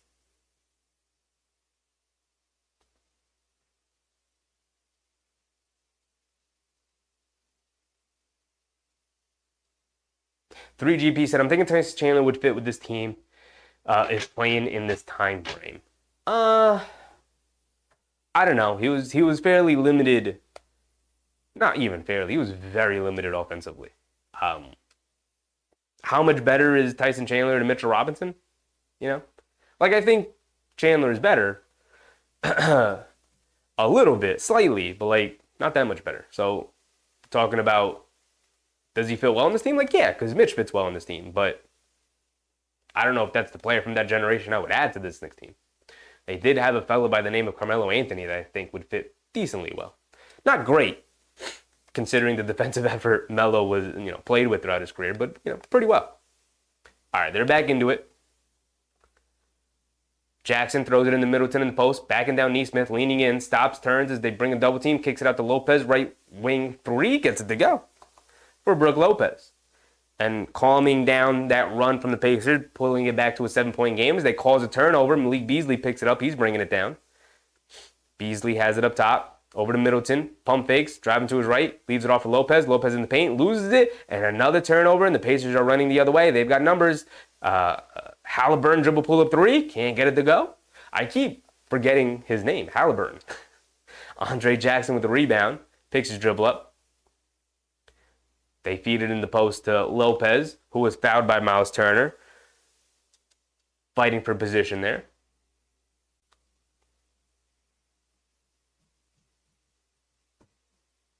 AP said, Dolan's definitely a Knicks fan. It's the Rangers he doesn't pay attention to. Yeah, maybe I got that backwards. One of the two. AP said, I'll be first to tell you I thought Phil Jackson was the guy. I think a lot of people did. I mean, he's Phil Jackson, 11-time champion. 2-time champion with the Knicks as a player. Like, he's coming back home. And, we thought he would be the guy. And turns out he absolutely was not. Siakam rips the loose ball away from Middleton there as AJ Green tried to tap it out to him. And there's a foul on Middleton. And Middleton and Doc Rivers and the Bucks coaching staff and the team all incensed at the no foul call. Middleton also saying he got fouled on the 3-point attempt.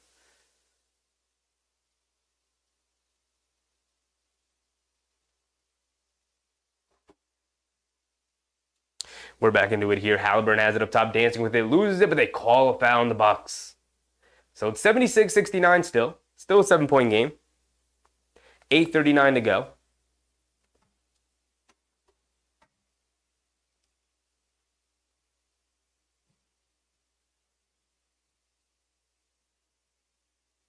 Three GP said the Pacers are smelling blood with the big two.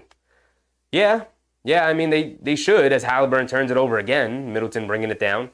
Crossing over to his left, spins to his right, coming down the lane, scoop lay of the left hand, gets blocked by Nesmith. Middleton trying to go 1-on-4 there, not a great idea as, another turnover is called.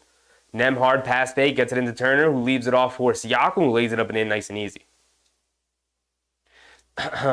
Listen, there's no Giannis, no Lillard, no Portis, and Middleton hobbled with the ankle sprain earlier in the game. The Pacers should be up by more than 9 right now, but a lead is a lead. We'll see if the Pacers can close this one out.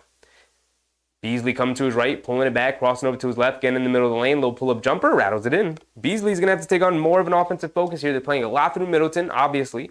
Their lone star remaining, but how much can he do, especially on a bum ankle?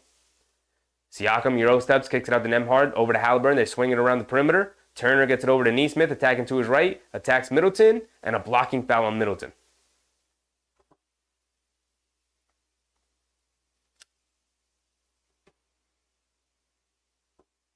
$7:42 to go. Namar, what's up, Namar? I want the Bucks over the Pacers. Yeah, I think I want the Bucks too, especially with all these injuries mounting for them. It's looking pretty rough for them, but Halliburton on the left wing, pump fakes, gets it over to Nesmith. Nesmith inside the Turner. Turner catches, faces up, no look pass to Nembhard, out on the right wing three, gets it to go. The Bucks defense continues to fall apart here tonight. 71-81. Connaughton bringing it down, crosses over to his left, going past Siakam, loses it, but a foul on Siakam. tripping up and running over Connaughton there. 7:23 to go here in the third, time winding down. Namar said, yo, Knicks 3-1 heading home. We'll close it out in game 5. Knicks in 5, baby. Knicks in 5. Obi Toppin checking in here for Nemhard. 3GP said the Knicks versus the Pacers on the semi. Yeah, that would be who the next matchup is. Knicks, if the Pacers can win this series, it looks very likely considering all the injuries for Milwaukee here this year, but 81-71. 10-point lead for the Pacers here. Middleton coming to his right. Nesmith slips. Middleton coming down. Ball poked away. Gets it back. Kicks it out to Green. Green left corner 3. Comes up well short. Toppin with the rebound. He's bringing it down. Toppin leaves it off for Halliburton, who has it up top. Being guarded by Beasley. Crosses over to his left. Stepping back. Kicks it to Toppin in the corner for 3. Toppin can't get it to go. Middleton tips it out to Beasley. Beasley bringing it down. Beasley over to Green. Green pump fake. Driving past Nemhard. Lays it up and in with the right hand. Back to an 8-point game. I mean, look, Milwaukee's going to have the chance here, considering they're staying in it, as depleted as they are. Turner in the corner. Fakes the handoff, driving to his right on Lopez. Stops, kicks it out to Nesmith. Nesmith dancing with it. Steps back, right wing 3. Can't get it to go over Middleton. Green chases down the rebound. Oh, no, that's Connaughton. Connaughton is down the rebound. Beasley has it up top, coming to his right off the Lopez screen. Dribble pull-up 3 for Beasley. Can't get it to go. Nesmith with the rebound. Here comes Halliburton. Halliburton has it up top, being guarded by Beasley. Leaves it off for Turner. Turner straight away, deep 3. Can't get that one to go. Middleton's going to chase down the rebound. He's bringing it down. Approaching the halfway point of the game here. Approaching the 6-minute mark. And it's an 8-point game. 73-81. Pacers with the lead. Middleton coming to his right up the Lopez screen. Spins. Kicks it out to Lopez. Lopez, left wing 3. Pretty deep. And he splashes it. Nothing but net. It's a 5-point game somehow. Somehow it is a 5-point game. Milwaukee should not be in this one, and yet they continue to hang around. AP said all injuries for these other teams, but the Knicks are treated as a full team. I know, right? The amount of like media that I've heard talk about how the Knicks are actually better without Randle just boggles my mind. I get it. You don't have to like Randle. You don't have to enjoy watching him play. I get it. I don't always enjoy watching him play. I haven't enjoyed a ton of his tenure here with the Knicks. But you got to admit, the guy's an incredible basketball player. And he's our guy. And I just can't continue to put up with this nonsense that the Knicks are actually better without Randle. They are not. They're missing 25, 10, and 5. That is not nothing. That is not like, the 76ers missing DeAnthony Melton. It's not that. They're missing an all-NBA performer. One of the 15 best players in the league. They got to stop playing on my guy Randle. And Robinson not being even close to 100%. Hartenstein still dealing with the Achilles thing. Although, he looks pretty good moving and grooving now. The Knicks are, not healthy. The way a lot of these teams are. Although the Bucks right now are absolutely decimated with injury. AP said, yeah, I still can't believe we are 3-1. Come on, brother. I tried to tell you, Knicks in 4. Now they're going to give them the gentleman's sweep, but that's also because the refs had to pay Philadelphia back and gift Joel Embiid 23 free throws, 21 free throws, whatever he ended up with. 20-plus free throws in Game 3. The only reason they really won. Toppin pump fakes, driving to his left, getting down the lane, puts up a floater, gets it to go. Obi Toppin making a huge impact here in this game for Indiana. He's come off the bench getting buckets. AB said, I want the media to give Jalen Brunson the same praise they gave Embiid's 50. Absolutely. Absolutely. And it'll only be half. They'll only give him half praise because it's Brunson. And they'll say he foul grifted his way. He used the dark arts to find his way to the foul line all night. Versus us just watching Joel Embiid get to 20-plus free throws. As opposed to Brunson with 11. Dropping 47 on 11 free throws. Versus Embiid 50 with 21 free throws. Whatever it was. AP said Jalen Brunson pulled Michael Jordan today. Definitely put the team on his back. Didn't get a ton of help most of the night. Some timely baskets from some key guys, right? Anunoby and McBride were really the ones who stepped up the most. 3GP said, did y'all notice the amount of Knicks fans at the Sixers stadium today? Yeah, there's some wild videos going around. Some bleep and bead chants as fans were exiting the arena, which is crazy. It's crazy. Imagine being at the Garden and hearing bleep Brunson as you're leaving the Garden. Would never happen. Would never happen. Lopez misses 2. Oh my goodness. Miles Turner destroys Brook Lopez as he came down the middle of the lane and absolutely posterized him. Lopez coming off the 2 missed free throws. Not a good sequence for him there. And then Turner comes up with the block. McConnell bringing it down. No, Connaughton knocks it away. They call the foul on Connaughton. Insane sequence there for Miles Turner. Insane. 76-85. Ball going back to Indiana.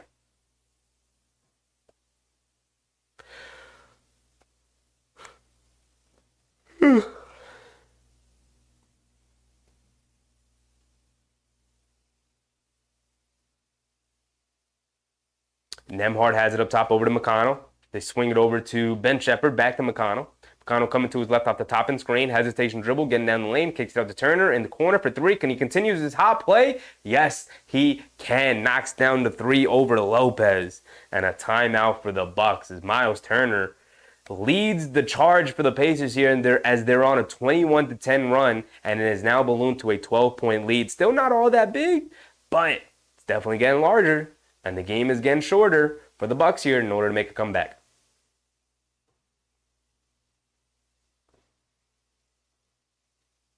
"3GP said, watching the highlights, it's crazy the noise the Knicks fans were producing. It must have been like at least half Knicks fans in that building, man.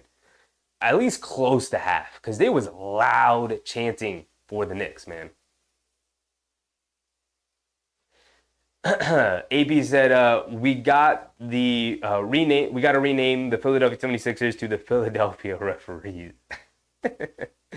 Namar said, did you hear Joel Embiid said upset 76ers fans building the more Knicks fans? There were more Knicks fans in the building at Wells Fargo Arena. I think Joel Embiid should keep crying. It's definitely his go-to, man. He is a crier. He is a complainer. Never takes accountability. Just play better, buddy. Just play better. I know you're hurt. I know you're hurting, but you're out there. So just play better.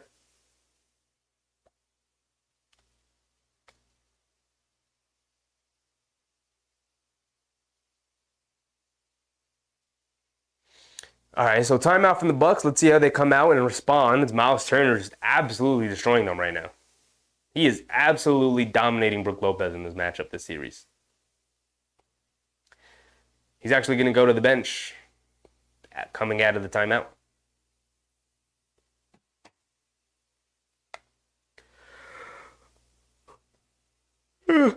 Excuse me, guys. Day's getting long, man. Day's getting long. All right, Connaughton's bringing it down. 4:30 to go. Connaughton has it up top, being guarded by Siakam. Dancing with it. Gets it over to Middleton. Middleton, jab step. Coming to his right up the Gallo screen. Stepping back. Pump fake. Gets it over to Gallo. Back to Middleton, being guarded by Toppin on the mismatch. Middleton going one-on-one. Crossing over to his right. Getting down the middle of the lane. Scoop layup with the right hand. Gets it to go over Toppin. Smooth move from Middleton.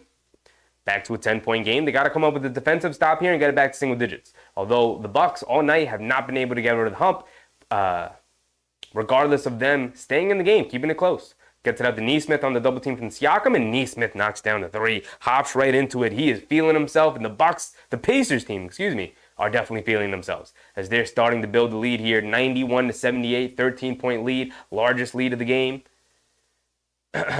Middleton can't knock down the right wing 3 off the pick and pop. Toppin with the rebound. Here comes McConnell bringing it down. Coming to his right off a Siakam screen. Has it along the baseline. Pulling it back out. Trying to get to Siakam in the post. Rejects it. Spins in the paint. Spins. Kicks it out to Siakam in the right wing from 3. He's going to back down Connaughton. They bring a double team inside to McConnell. McConnell fades away along the baseline. Knocks it down over Gallinari. And the Pacers are off and running. And this thing is starting to blow open. It's about time. Better late than never for the Pacers. 93-78. The Pacers looking to take a 3-1 lead over Milwaukee here. Middleton out to Gallo. The Bucks swinging it around. Connaughton pump fake. Driving to his right against Nembhard. Leans in. Puts it up with the right hand. Can't get it to go. Good defense from Nembhard. Siakam with the rebound. He's bringing it down. Siakam has it up top. Over to Toppin. Toppin. Pump fakes. kicks it out to Nembhard. Nembhard driving it down, kicks it in the corner. McConnell's going to fire a right corner three. Can't get it to go. Gallinari with the rebound. He's going to bring it down. Shovels it over to Connaughton. Connaughton has it up top. Connaughton over to Gallo. Gallo over to Middleton. Middleton spinning. Has it in the post. Pump fake. Leans in. Steps through. Flips it up with the left hand. Bounces on the rim but can't get it to stay. Fight for the rebound. And Nesmith saves it into Nembhard. Here comes McConnell. Hit a head pass to Siakam. Crosses over to his left. Kicks it back out to Toppin. Toppin, he pump fakes. He's driving it down. Gets past the defender. Goes up and lays it up and in. And Obi Toppin is flexing on the Bucks. They have now built a 17-point lead. 78-95, 2:16 to go, and a foul is called on the floor against Siakam. 3GP said, doesn't make sense for Mikal Bridges to be a Knick. I mean, the fit makes sense, but getting him to the Knicks does not. There's no way that the first trade that the Nets and Knicks are going to make is the Nets trading their best player to the Knicks after 41 years of not making a trade. The Knicks and the Nets have not made a trade in 41 years. The first trade that they make is not going to be the Nets trading away their best player to the Knicks, as the Knicks are rising to become a contender. It's not happening. As far as free agency, he's still, I believe, 2 more seasons away after this one from being a free agent, which is a long time, right? Andre Jackson keeping it alive off the Gallo miss with the offensive rebound. Pat Bev is back in, driving it down, puts up a floater off bank, can't get it to go. Siakam with the rebound, and the Pacers are off and running. Siakam gets a head start, leaves it off for Nembhard. He pump fakes, trying to drive it past Jackson. Gets it back to Siakam, left corner three, in and out, can't get it to go. Gallinari with the rebound. Here comes Andre Jackson. Andre Jackson, left side of the court, pushing the pace a little bit for the Bucks here.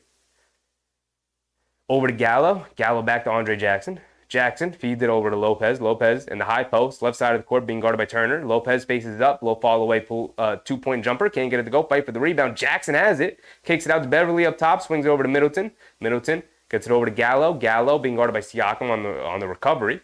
Back out to Middleton. Back to Gallo on the pick and roll. Gallo gets caught in the air. Kicks it out to Beverly. Beverly left wing three. And Beverly rattles it in.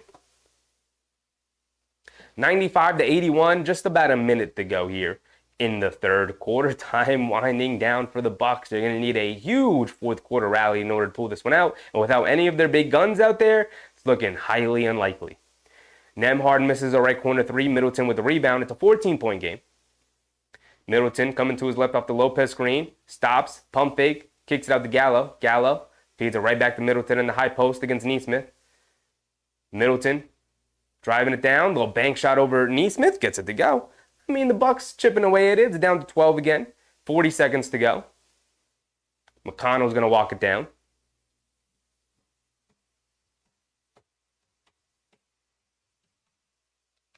McConnell up top, crosses over to his left, getting down the lane, almost loses it, picks it back up, pulling it out, kicks it out to Siakam, extra pass, Nembhard out of the corner for three, splashes it. Every time the Bucks try to chip away at it, Indiana hits another three. And the defense from the Bucks is absolutely letting them down here tonight. Middleton bringing the ball down, being guarded by Nesmith full court. Middleton has it up top, 10 seconds to go here in the third. He's going to hold it for the final shot of the quarter. They bring a double team over to Beverly. They leave him. Beverly, no-look pass inside to Jackson. Jackson pulling it back out, kicks it back to Beverly. Beverly swinging through to his right, Euro steps, throws up a floater, can't get it to go, but they call a foul on the Pacers. With 1.9 to go on the clock.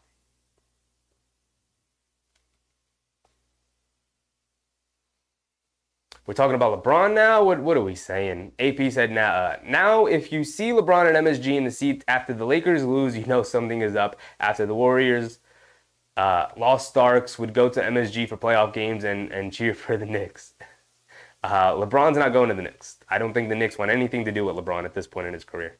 Had his chance to be a Knick multiple times and passed up on both opportunities. 3GP said, saw Starks cheering at the game today. My favorite Knick. He coached my son in the summer. That's fire, 3GP. That's fire. I think he's been at every Knick game so far this postseason. It's pretty cool. It's pretty cool, man. Beverly knocks down his first free throw. He's got one more coming.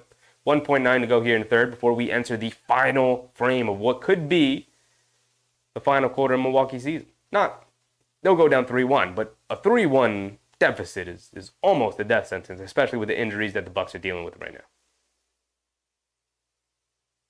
Beverly is at the foul line for one more, though. He can cut it to a 14-point lead going into the fourth quarter. And he does just that.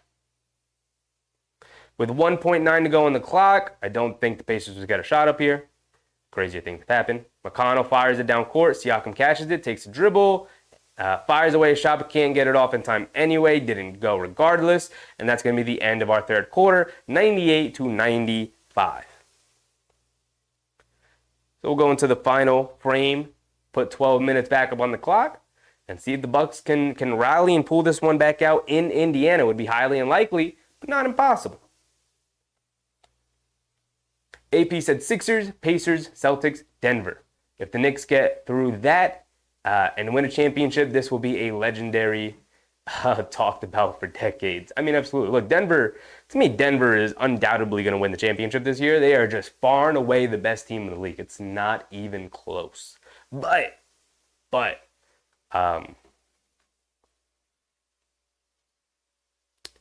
think Boston would have a puncher's chance against them. I actually think the Knicks would have a puncher's chance against them, although I don't like their chances without Randle especially. But I will say, I don't trust this Celtics team. I will say that. Right? I'm not worried about the finals right now. I am more concerned about closing out Philly in 5 and then getting ready for the second round. And that's where my mentality is right now. I'm not even looking that far ahead.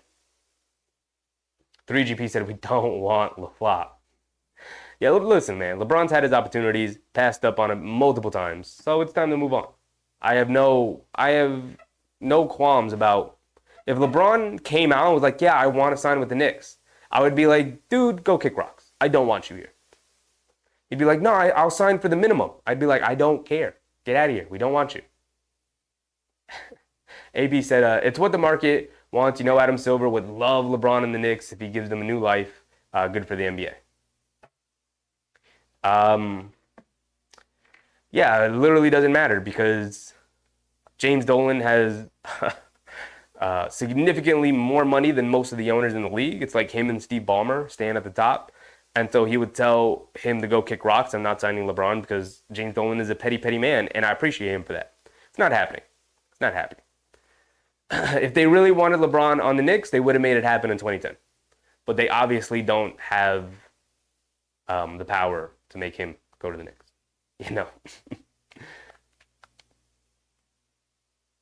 AP said LeBron in the New York is box office. It will cover 2 things for the NBA. The Knicks break a championship curse. LeBron captures Jordan. The NBA loves storybooks. Adam Silver wants that. And it's not going to happen. And to me, it's even a silly thing to discuss. He had his opportunities to have that storybook ending, and he did not take it. So we move. I truly do not care about LeBron's career or legacy at this point. He is in year 21. Move on.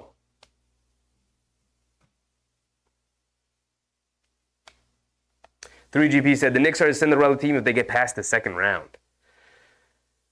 I mean, they're the second seed. How can you be Cinderella seed as the second seed, brother?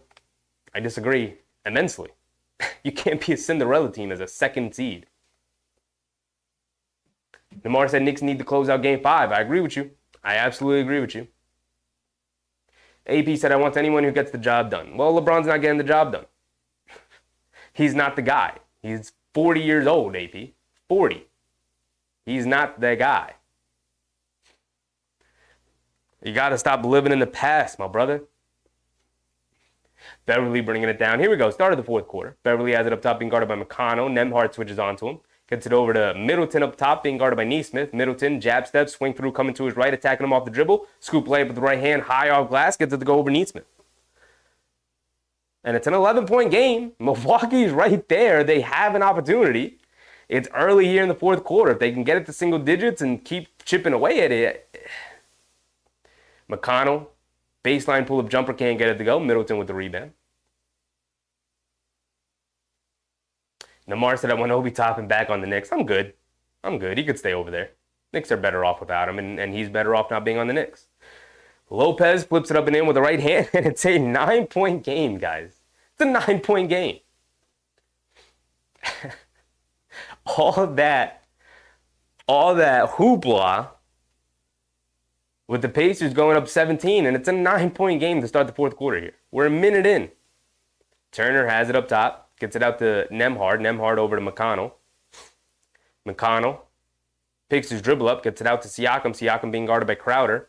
Coming to his right.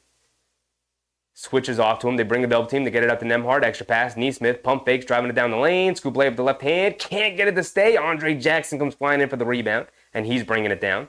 Jackson has it up top. Kicks it over to Crowder in the corner. Crowder up top to Lopez. Lopez catches. Fires. Deep straightaway three. Oh my goodness. Lopez gets it to go. It's a 6-point game.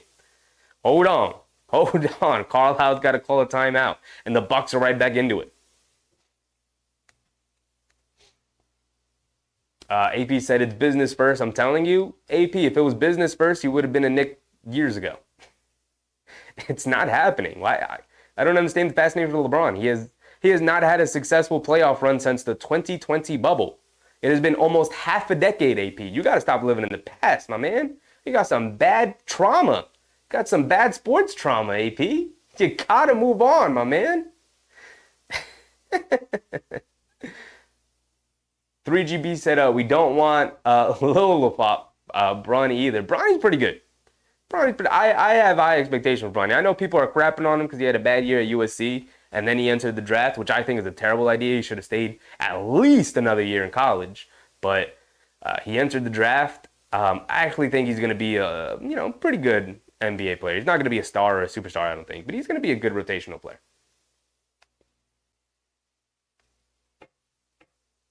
AB said, I don't think he's coming here to be the guy. I think he wants his rings. That's it. Anyone who thinks he's not watching Brunson is not seeing things clearly. Well, everybody's watching Brunson, right? Like, is he going to Minnesota? Is he watching what Anthony Edwards is doing to Durant?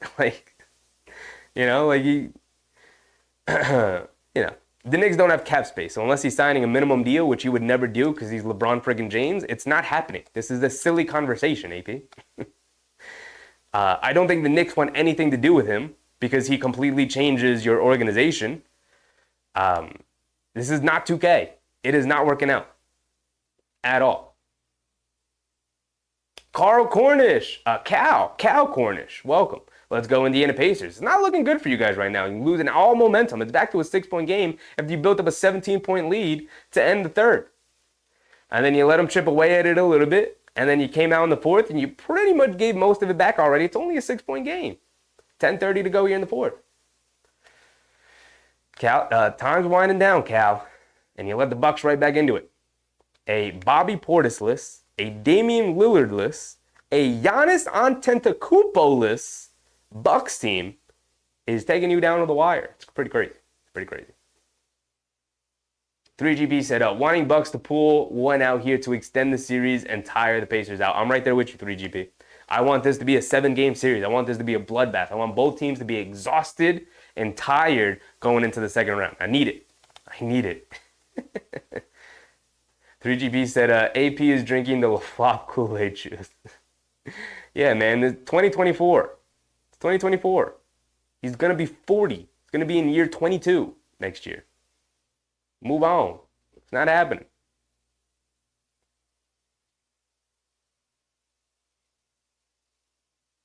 Red Rum. He said, okay, team made the conference finals last, but okay, amnesia brain.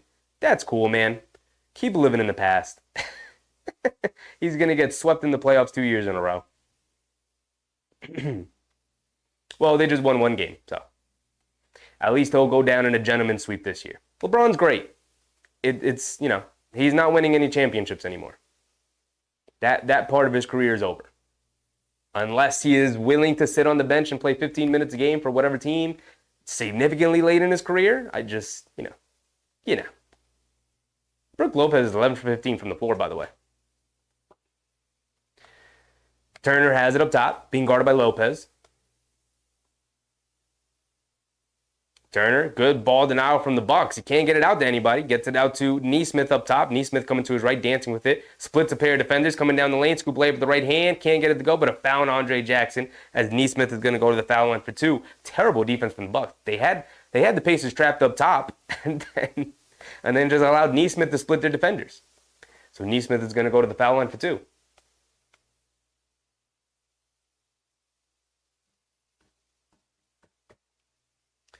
AP said, no, I don't think he's coming here to lose or to boss Leon. He knows Rose is a gangster. Why did they have that meeting when the Lakers played New York? Because Rich Paul is in charge and Rich Paul and LeBron are in charge of very high-profile agency in the NBA, and you don't want to have bad relationship with those guys the way they did when they had Cam Reddish on the team, and you don't want them spreading that information to players coming into the league who may sign with Clutch agency, and so you bury the hatchet and you talk to those guys. That's why. It had nothing to do with LeBron. It has everything to do with Clutch and Rich Paul. And by proxy, LeBron, who also has a stake in Clutch as well. And obviously some pool. Nesmith did go to the foul line and knock down 2 free throws. Middleton draws a foul and a pull-up 3, but they're going to call it on the floor. So it's a 92-100, 8-point game. AP said Lakers made the conference finals because the league carried them for 2 years. Big Taz said, what do you think about the Knicks? What? Big Taz, brother. Come on, dog. I think they're pretty decent. Middleton has it up top. Coming to his right off the Lopez screen, driving it down, step back, pump fake, kicks it out to Lopez. Lopez left wing, pump fakes, driving to his right. Almost lost it. He did lose it, but they call a foul on Turner. 2.8 on the shot clock is going to be reset to 14. 9:44 to go here in the fourth quarter, and it's an 8-point game. But the Bucks retain possession here.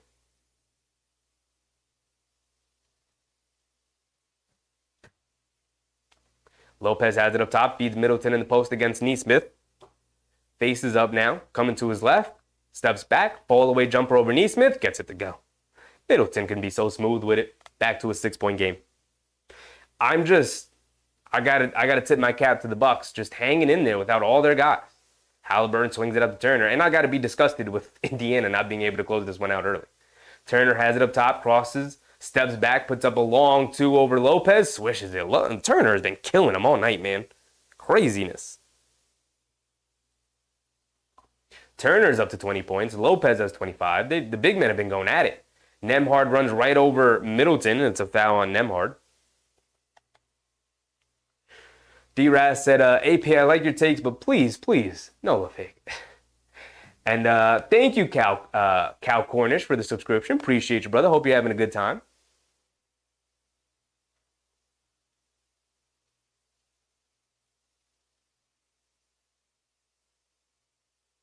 They get it into Crowder, who pump fakes, driving it down. Siakam lost it. No foul call, ton of contact. Andre Jackson pulled it back out, but Nesmith rips it out of his hands. And then Andre Jackson intentionally fouled him, and Nesmith is upset. And the Pacers have to calm him down. Andre Jackson just walking away.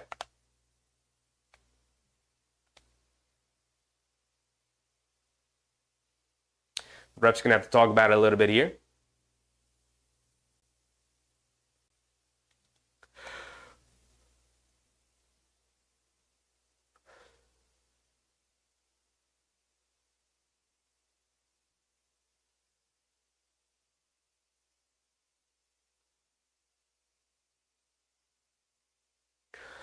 Whole lot of nothing, as usual in the NBA. Just 2 guys going at it. No technicals, no extracurricular activity, just side out of bounds for the Pacers here. Nembhard has it up top, being guarded by Middleton. 8:40 to go here in the fourth quarter. Turner has it up top, hands it off to Halliburton. Halliburton spots up for a deep straightaway 3. They give him a ton of space, but Halliburton can't make him pay. Crowder with the rebound. Here comes Middleton bringing it down, being guarded by Nesmith. Middleton coming to his right up the Lopez screen. He's got some space, pulling it back, leaves it off for Crowder. Extra pass to Beverly. Beverly can't get it into Lopez down low. He's being guarded by Nesmith. Beverly now feeds it into Lopez. Lopez has it. They bring a double team. Pass fake, gets it out to Crowder. Extra pass, Middleton. Extra pass to Connaughton. Left corner 3. For Pat Connaughton, can't get it to go. And Turner with the rebound. I would have just felt better with Middleton taking that 3 than giving the extra pass to Connaughton. Halliburton crosses over to his right, leaves it up top. Turner, wide open straightaway 3 again, and he rattles it in. Turner has killed him, man. He has absolutely murdered this team. They have no answers for Turner. He continues to get open. He's taken 15 shots tonight. I think all 15 were wide open shots. Beverly bringing it down, coming to his right off the Lopez screen. Gives it off to Lopez on the pick and pop. Left wing 3 for Brook Lopez, and he can't answer back. Fight for the rebound. Nembhard pulls it down.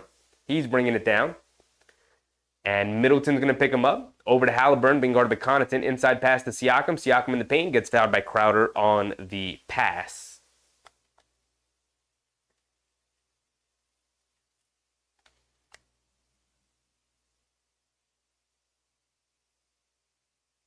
Namar said, any update on Bojan Bogdanovic or Mitchell Robinson? I have not seen it. I have not been on Twitter, Namar. But I would suspect that they will go into Game 5 questionable and be game time decisions. They'll warm up and they'll see if they'll be able to give it a go, is what I suspect will happen.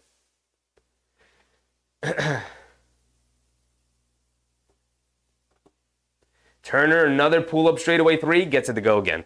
Miles Turner is on a heater tonight, and he's keeping the Pacers alive. Without Miles Turner hot shooting tonight, I don't know, this would be a legit game. But the lead has now ballooned back up to 14, 108-94, and it's not looking good for the Bucks. They don't have any momentum going. But another timeout. The Bucks have done a really good job of quelling the momentum from the Pacers after coming out of timeouts and building their own momentum. 3GP said this is surprisingly close, though, considering. I mean, I would not feel very confident about today's game if I were a Pacers fan. No Bobby Portis. No Giannis, obviously. Lillard ruled out tonight as well. And Middleton rolling his ankle earlier in the game, and you were still getting cooked. And it was still a close game.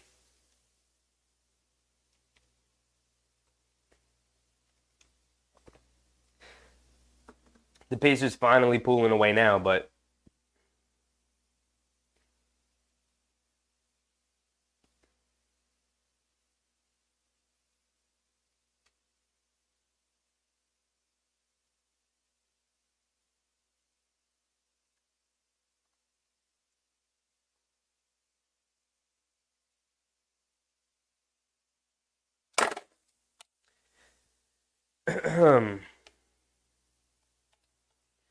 there is and I let the timer tick all the way down. Y'all didn't even really warn me.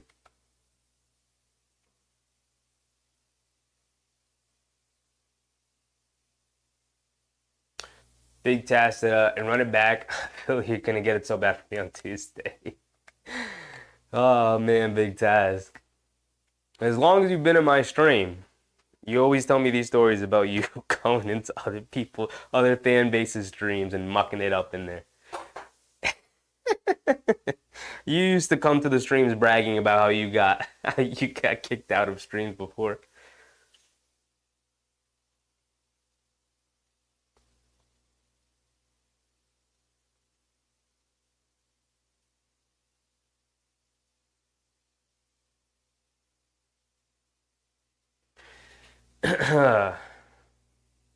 Yeah, not seeing any updates for Knicks players, and I assume you won't see any until going into the game on Tuesday. You know, maybe you'll hear about Bogdanovic or Robinson either practicing or not practicing come tomorrow or Monday, but, well, Monday is tomorrow, so. On Monday, but aside from that, I don't think you will get an update from them.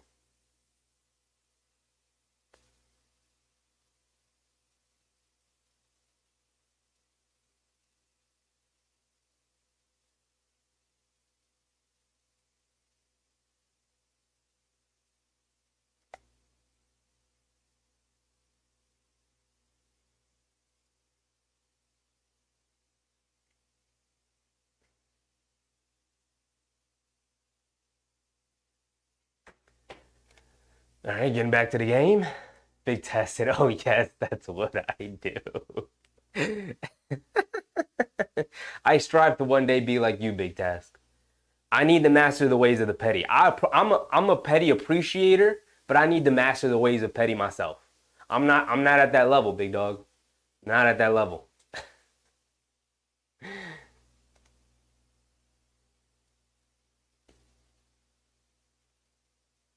3GP said, kind of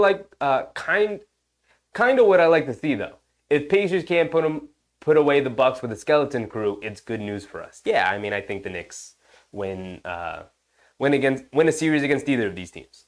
Middleton has it up top, coming out of the timeout, being guarded by Nesmith, coming to his right, spinning to his left in the paint, puts up a floater off glass, can't get it to go, but a foul on Nesmith. So Middleton going to go to the foul line for two.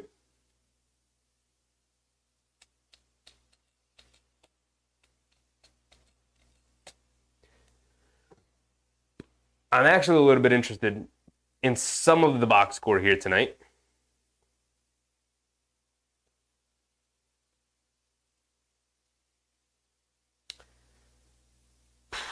So for the Pacers, overall, they're shooting 21 of 39 from three. It took a 21 three-point performance to beat this Bucks team. Incredible. Shepard's 2 for 2. McDermott's hit one, Toppin has hit one. Halliburton's 5 for 11. Nembhard 3 for 4. Turner 6 for 8. And Nesmith is 3 for 5. They are on a heater from three here tonight. They are shooting 54% from three. The Bucks are 9 for 27 from three. They've hit 9 threes to the Pacers 21. Crazy. Middleton did come down and knock down 2 free throws. Nembhard driving down to the rim and lays it up and in with the right hand. Beasley bringing it down, has it on the right wing, hands it off to Jackson. Jackson coming to his left, hands it off to Middleton. Middleton coming to his right, no, rejects the screen, spinning to his left, kicks it in the corner. Crowder for 3, can't get it to go. Halliburton with the rebound. I feel like I haven't seen Crowder hit a 3 in like 3 years, man. Andre Jackson comes up with a steal on Halliburton. Jackson coming down the lane, kicks out to Beasley in the corner, pump fakes, one dribble, gets it out to Middleton, extra pass to Lopez, pump fakes, driving to his right, getting down the lane, and ball poked out of his hands by Halliburton. It's a loose ball. Lopez able to pick it up, goes under the basket, and he was out of bounds. And so, ball going back the other way. What an ugly possession there for the Bucks. What an ugly game overall.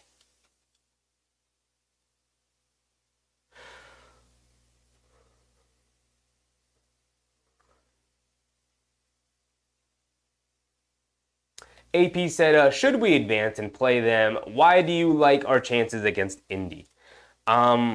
Indiana's not a very good defensive team. I think Brunson will be able to cook against them, number one. I think overall the Knicks will be able to cook against them.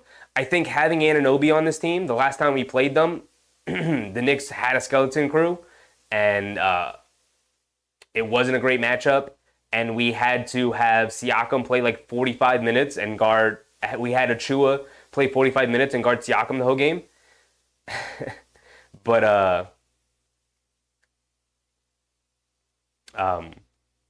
I think the Knicks defense will be able to hold up better, especially with Anunoby in position to guard guys like Halliburton, who just hasn't been the same since the injury, although he is waking up a little bit here in this playoff series. He's knocked down 5 threes today. But overall, we just match up pretty well against them.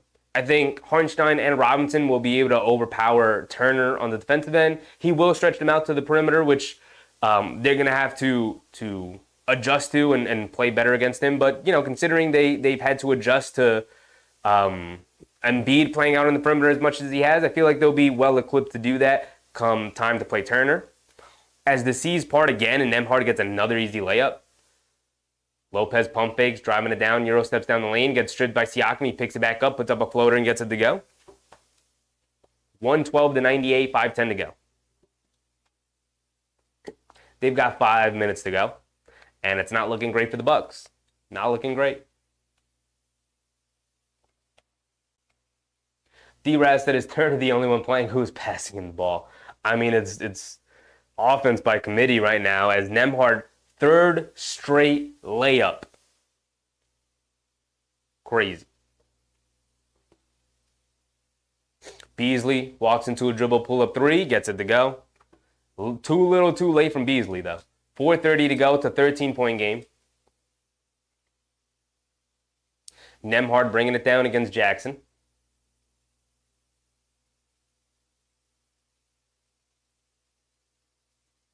Siakam out of the corner for 3. In and out, can't get it to go. Charlie said the New York Knicks had a record of 1-2 versus the Pacers this season. All the Pacers wins, they had scored 125 points plus against us. Yeah, but go back and look at those box scores again, buddy. The first game came after, or was it the second game? One of those games came right after they made the trade for Anunoby, so nobody played. One of the other games they played, Anunoby and Randle and Robinson were all out, and Hartenstein was on a minutes restriction. And then I can't remember what the circumstance was surrounding the other game, but I think it was pre-trade. I think. So, very weird scenarios. Anthony, what's up, Anthony? Appreciate you. Welcome. Hope you're having a good time. AP said, how about those Cavs? That turned out to be a disaster. Donovan Mitchell could lose in the first round again. That is crazy. And it's super crazy considering that team tanked the last couple of games of the season so that they can ensure that they didn't have to face the Philadelphia 76ers in the first round because they were afraid. And so they tanked down to the 4 seed in order to play Orlando in the 4-5 matchup. And then they get absolutely embarrassed and smoked in games 3 and 4. Absolutely embarrassing situation for the Cavs right now. We'll see if they'll be able to come back in game 5. But it's 2-2 right now. Cavs won the first 2 and then lost in embarrassing fashion the next 2. So maybe it seems like Orlando's getting out of that early playoff funk for those young teams. You know, usually it takes a full series for them to figure some things out, but it seems like Orlando figured it out after those first 2 games. I mean, we knew Cleveland was a bunch of losers when they said the moment was too big for them in the playoffs last year. Like, what are you talking about? It's the playoffs. What do you mean the lights were brighter than you expected? Just absolutely loser stuff. It's great. It's great. It's great when you have a team that has the mentality that the Knicks have, right? Because they just get it out of the mud. They don't let anything bother them, right? They're up, grinding it out for the next game. Gotta love that. Gotta love that.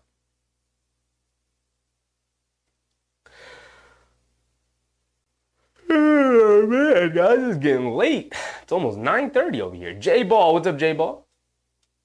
Anthony said, my Lakers got to get rid of Coach Ham. That team needs a lot of tinkering and fixing up, Anthony. I don't know if who would you want as the replacement, Anthony? That's always my question. You want to fire the head coach? Okay, who do you want as the replacement? Budenholzer? You want to call it Budenholzer? Wouldn't be bad. Wouldn't be a bad replacement. Middleton knocks down his 2 free throws. I let the timer tick all the way down. There's 4 minutes to go here in the fourth quarter, guys. Shock Collars with the subscription. Appreciate you, brother. Welcome. Hope you're having a good time. Nembhard catches, driving to his left, stops in the mid-range, kicks it out to Siakam. Siakam driving to his right and gets fouled by Green. Foul on the... No, they're going to give him the shot. And one! Siakam going to the foul line for an and one opportunity. Under 4 minutes to go. Who do you want, Anthony? Who do you want as a replacement? Budenholzer? I think he's the biggest name out there right now. Who's your next head coach going to be after you fire Ham? J-Ball, what's up, J-Ball? Let's go, Knicks. Oh, we're going to the NBA Finals. I mean, one step at a time, but I'm not gonna throw water on your parade, buddy. You know, I'm low key right there with you. 3GP said Doc Rivers. Come on, Doc. Siakam does knock down his and one free throw. Middleton bringing it down over to Beasley. Beasley hands it off to Beverly. Beverly gets it over to Beasley. Beasley back to Beverly. A lot of catch being played by the Bucks offense right now. Beverly calling for a screen. Being guarded by Halliburton. Throws it over the top to Middleton. Middleton stops, fades along the baseline. Bounces on the rim. Can't get it to stay. And a foul on the floor by the Pacers trying to box out Lopez for the rebound. 3:30 to go here in the fourth.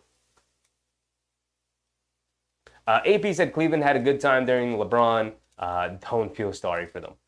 Well, you know, it's not every day a generational athlete is born from your city and feels an allegiance to you guys.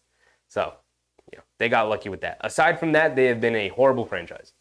An absolute dumpster fire of a franchise, and they continue to be. Unfortunate, but they put themselves in that situation. Could have just continued on the route that they were on, building with Darius Garland and Evan Mobley as they were building onto something. Instead, they brought in Donovan Mitchell and suddenly adopted a win-now mentality, and they were not ready for that. As Jared Allen put it, the lights are too bright for them. They are not ready for that. Lopez steps to the line and misses 2 free throws again. What is going on with this guy? Halliburton has it up top, being guarded by AJ Green.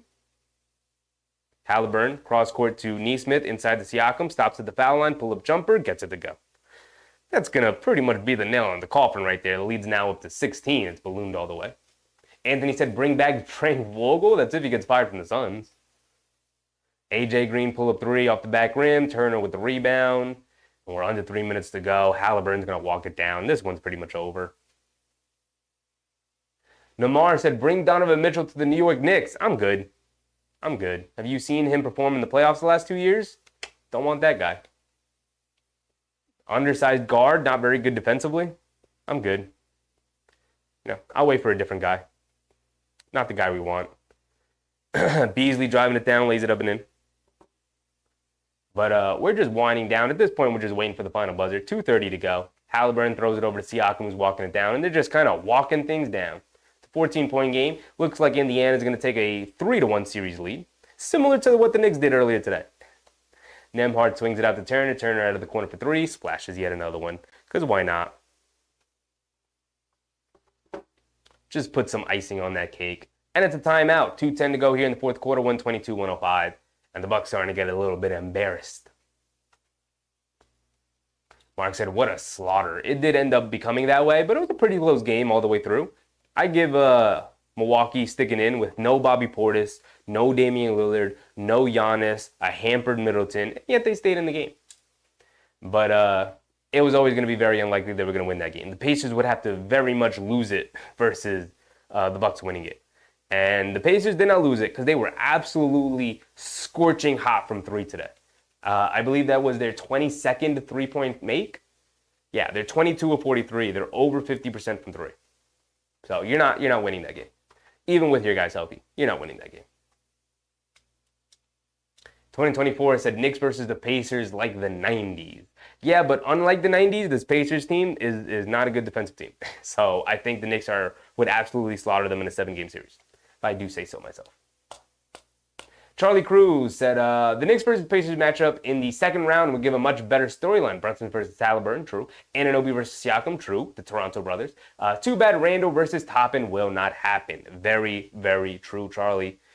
That's a great point. That's a great comment. A lot of storylines going into a Pacers matchup. J Ball said, I wonder if Doc Rivers is going to get fired after this series. I doubt it, considering all the injuries they're going through right now. Very much doubt it. AP said Knicks Pacers, or what they said in the 90s. Knicks versus Hicks. Absolutely. Absolutely. Andre Jackson rushing the ball down, turns it over. And this one's over. They got all their bench guys in. Thanasis Antetokounmpo was in. Isaiah Jackson is also in. And he's losing it.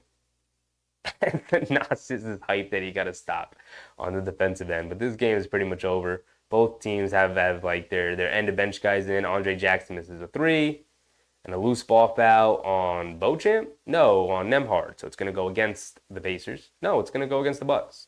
They're walking back on defense. 1:43 to go here in the game. We'll just hang out to the final buzzer, guys. Great to hanging out with you, of course, as usual. D-Ras said, we have standards now. That's a great way of putting it, D-Ras. We have standards now. We're not just taking anybody. We're not just taking anybody anymore. We got standards now. No Donovan Mitchell.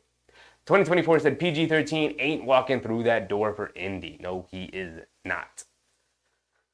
The Pacers are in the bonus, so Nesmith is going to go to the foul line for 2. Both teams in the bonus, actually.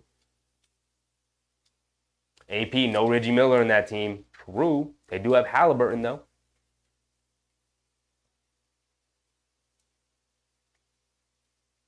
AP said, if the Knicks trade for the Greek Freak, do they have to bring his brother too? Yes, they do, AP.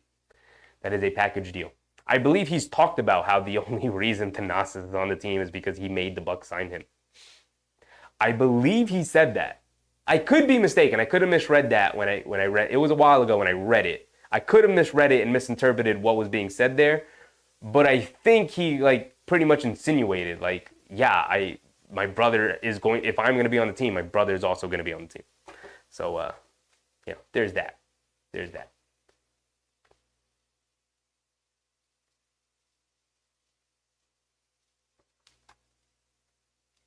It is a 17-point game, 124. We're going to do 2 points, 124-107.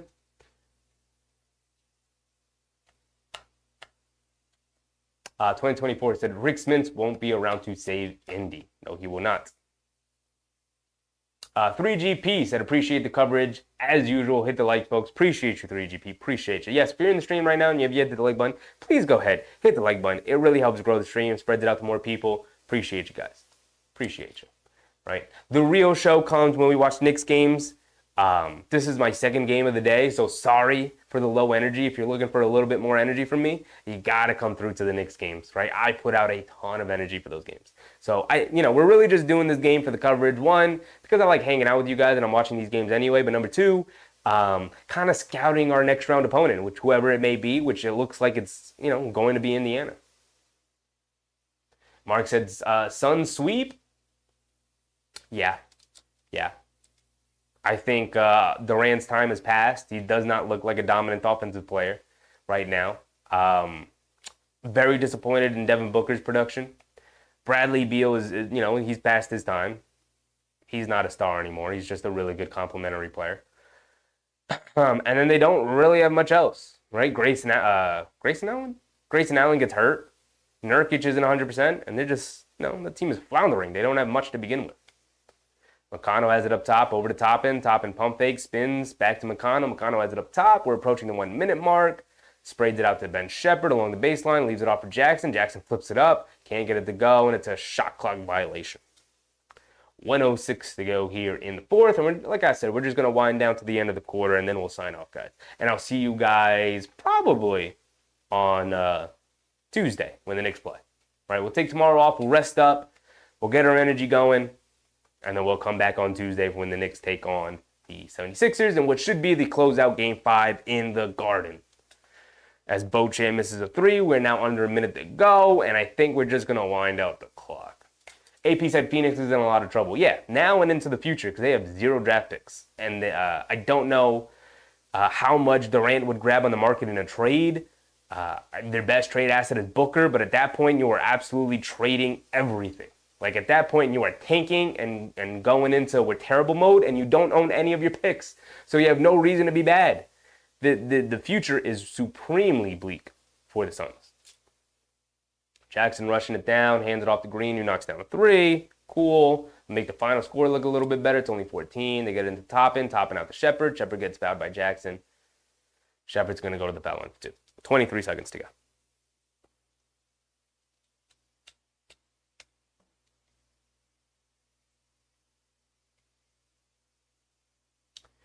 Eric Rich said, I need Pat Bev over 9.5, and he has 9 right now. I don't think he's in the game anymore, Eric. Sorry, bud, but I don't think he's in the game anymore. 2024 said, I'm going to taunt Pacers fans. Charlie said, I hope the series goes 7 games so that they are all exhausted when they face the Knicks in the second round. Me too, buddy. Me too. But it's not looking great if Lillard can't come back. Or Giannis. One of them. Big Taz said, if the Pacers make it, I have a feeling that the Pacers will have Obi Toppin as the number 1 option in the series. I highly, highly doubt that. I think the Knicks would be very happy to see that, as Malik Beasley knocks down a pull-up 3. And the Pacers would just walk it down and let the time tick off. Shepherd gets it past the timeline. McConnell has it up top. They bring a double team. McConnell picks his dribble up. And they can let the time run down, and that's going to be it. 126-113, and that's the final score, everybody. And that's it. We're going to sign off. That's it, guys. It was great hanging out with you, like I said, but with the Bucks having as many injuries as they are, this game wasn't as exciting as I had hoped it to be, but, it is what it is. We move. The main thing is that the Knicks picked up their victory today, right? Awesome. Namar said, I'll finish all your guys' comments and then we'll send it. Namar said, yo, I don't get some Knicks screaming to bring Kevin Durant. Yeah, I mean, that time is definitely past. He's approaching his 36th birthday. He is way past his prime. AP said, I think the Knicks are even in the playoff matchups with Indy. I think they're better. I think they're much better. 2024 said, imagine playing the team that got the player drafted Obi and the player that should have drafted Halliburton. I prefer Brunson over Halliburton, so going back in time, I'm good. Bucks 18-21 since Doc took over is a fail. Absolutely, Mark. Great call. Anthony said, do you think my Lakers can get one more game against the Nuggets? I do, actually, Anthony. I do think it's going to be at least 6. But I think it ends in 6. I hope I'm not giving you like false hope or anything. You're not beating Denver. It'll probably end in 6, but I think you can get one more. I do. AP said, Anthony, I love watching the Lakers burn. The league has been looking out for you guys for years. Big task. Appreciate you, K. Hazy. Bucks are so out. They are. But that's it. AP, big win for the Knicks. Big task. Nick Pride, absolutely. Rated E for emotions. What's popping, my guy? AP said, not the current team. I'm talking about history. True. The league has smiled very brightly on the Lakers franchise over the years. But they didn't so much with that Chris Paul veto trade. Anyway, that's another story for another time. It's another conversation for another time. That's going to be it, though. Didn't end up being a great game with all the players missing for the Bucks. But either way, we move. I'll see you guys Tuesday. Rest up on Monday. Another work day, but make sure you guys get your rest in. And we'll meet back on Tuesday, where the Knicks will close the series out against Philadelphia in 5 games in front of the home crowd of Madison Square Garden. So I appreciate you guys. I love hanging out with you. It was a great time. Thanks for making a pretty fun, entertaining game. AP, Big Task, 2024, Mark, Anthony, everybody, K. Hazy. Appreciate y'all, you guys hanging out with me, of course. And I'll see you guys on Tuesday for the real show. Thank you guys. I'm out. I'll see you Tuesday, 7 o'clock, 7:30, right? I'll see you guys then. I'm out. Bye. Hold on. Bye.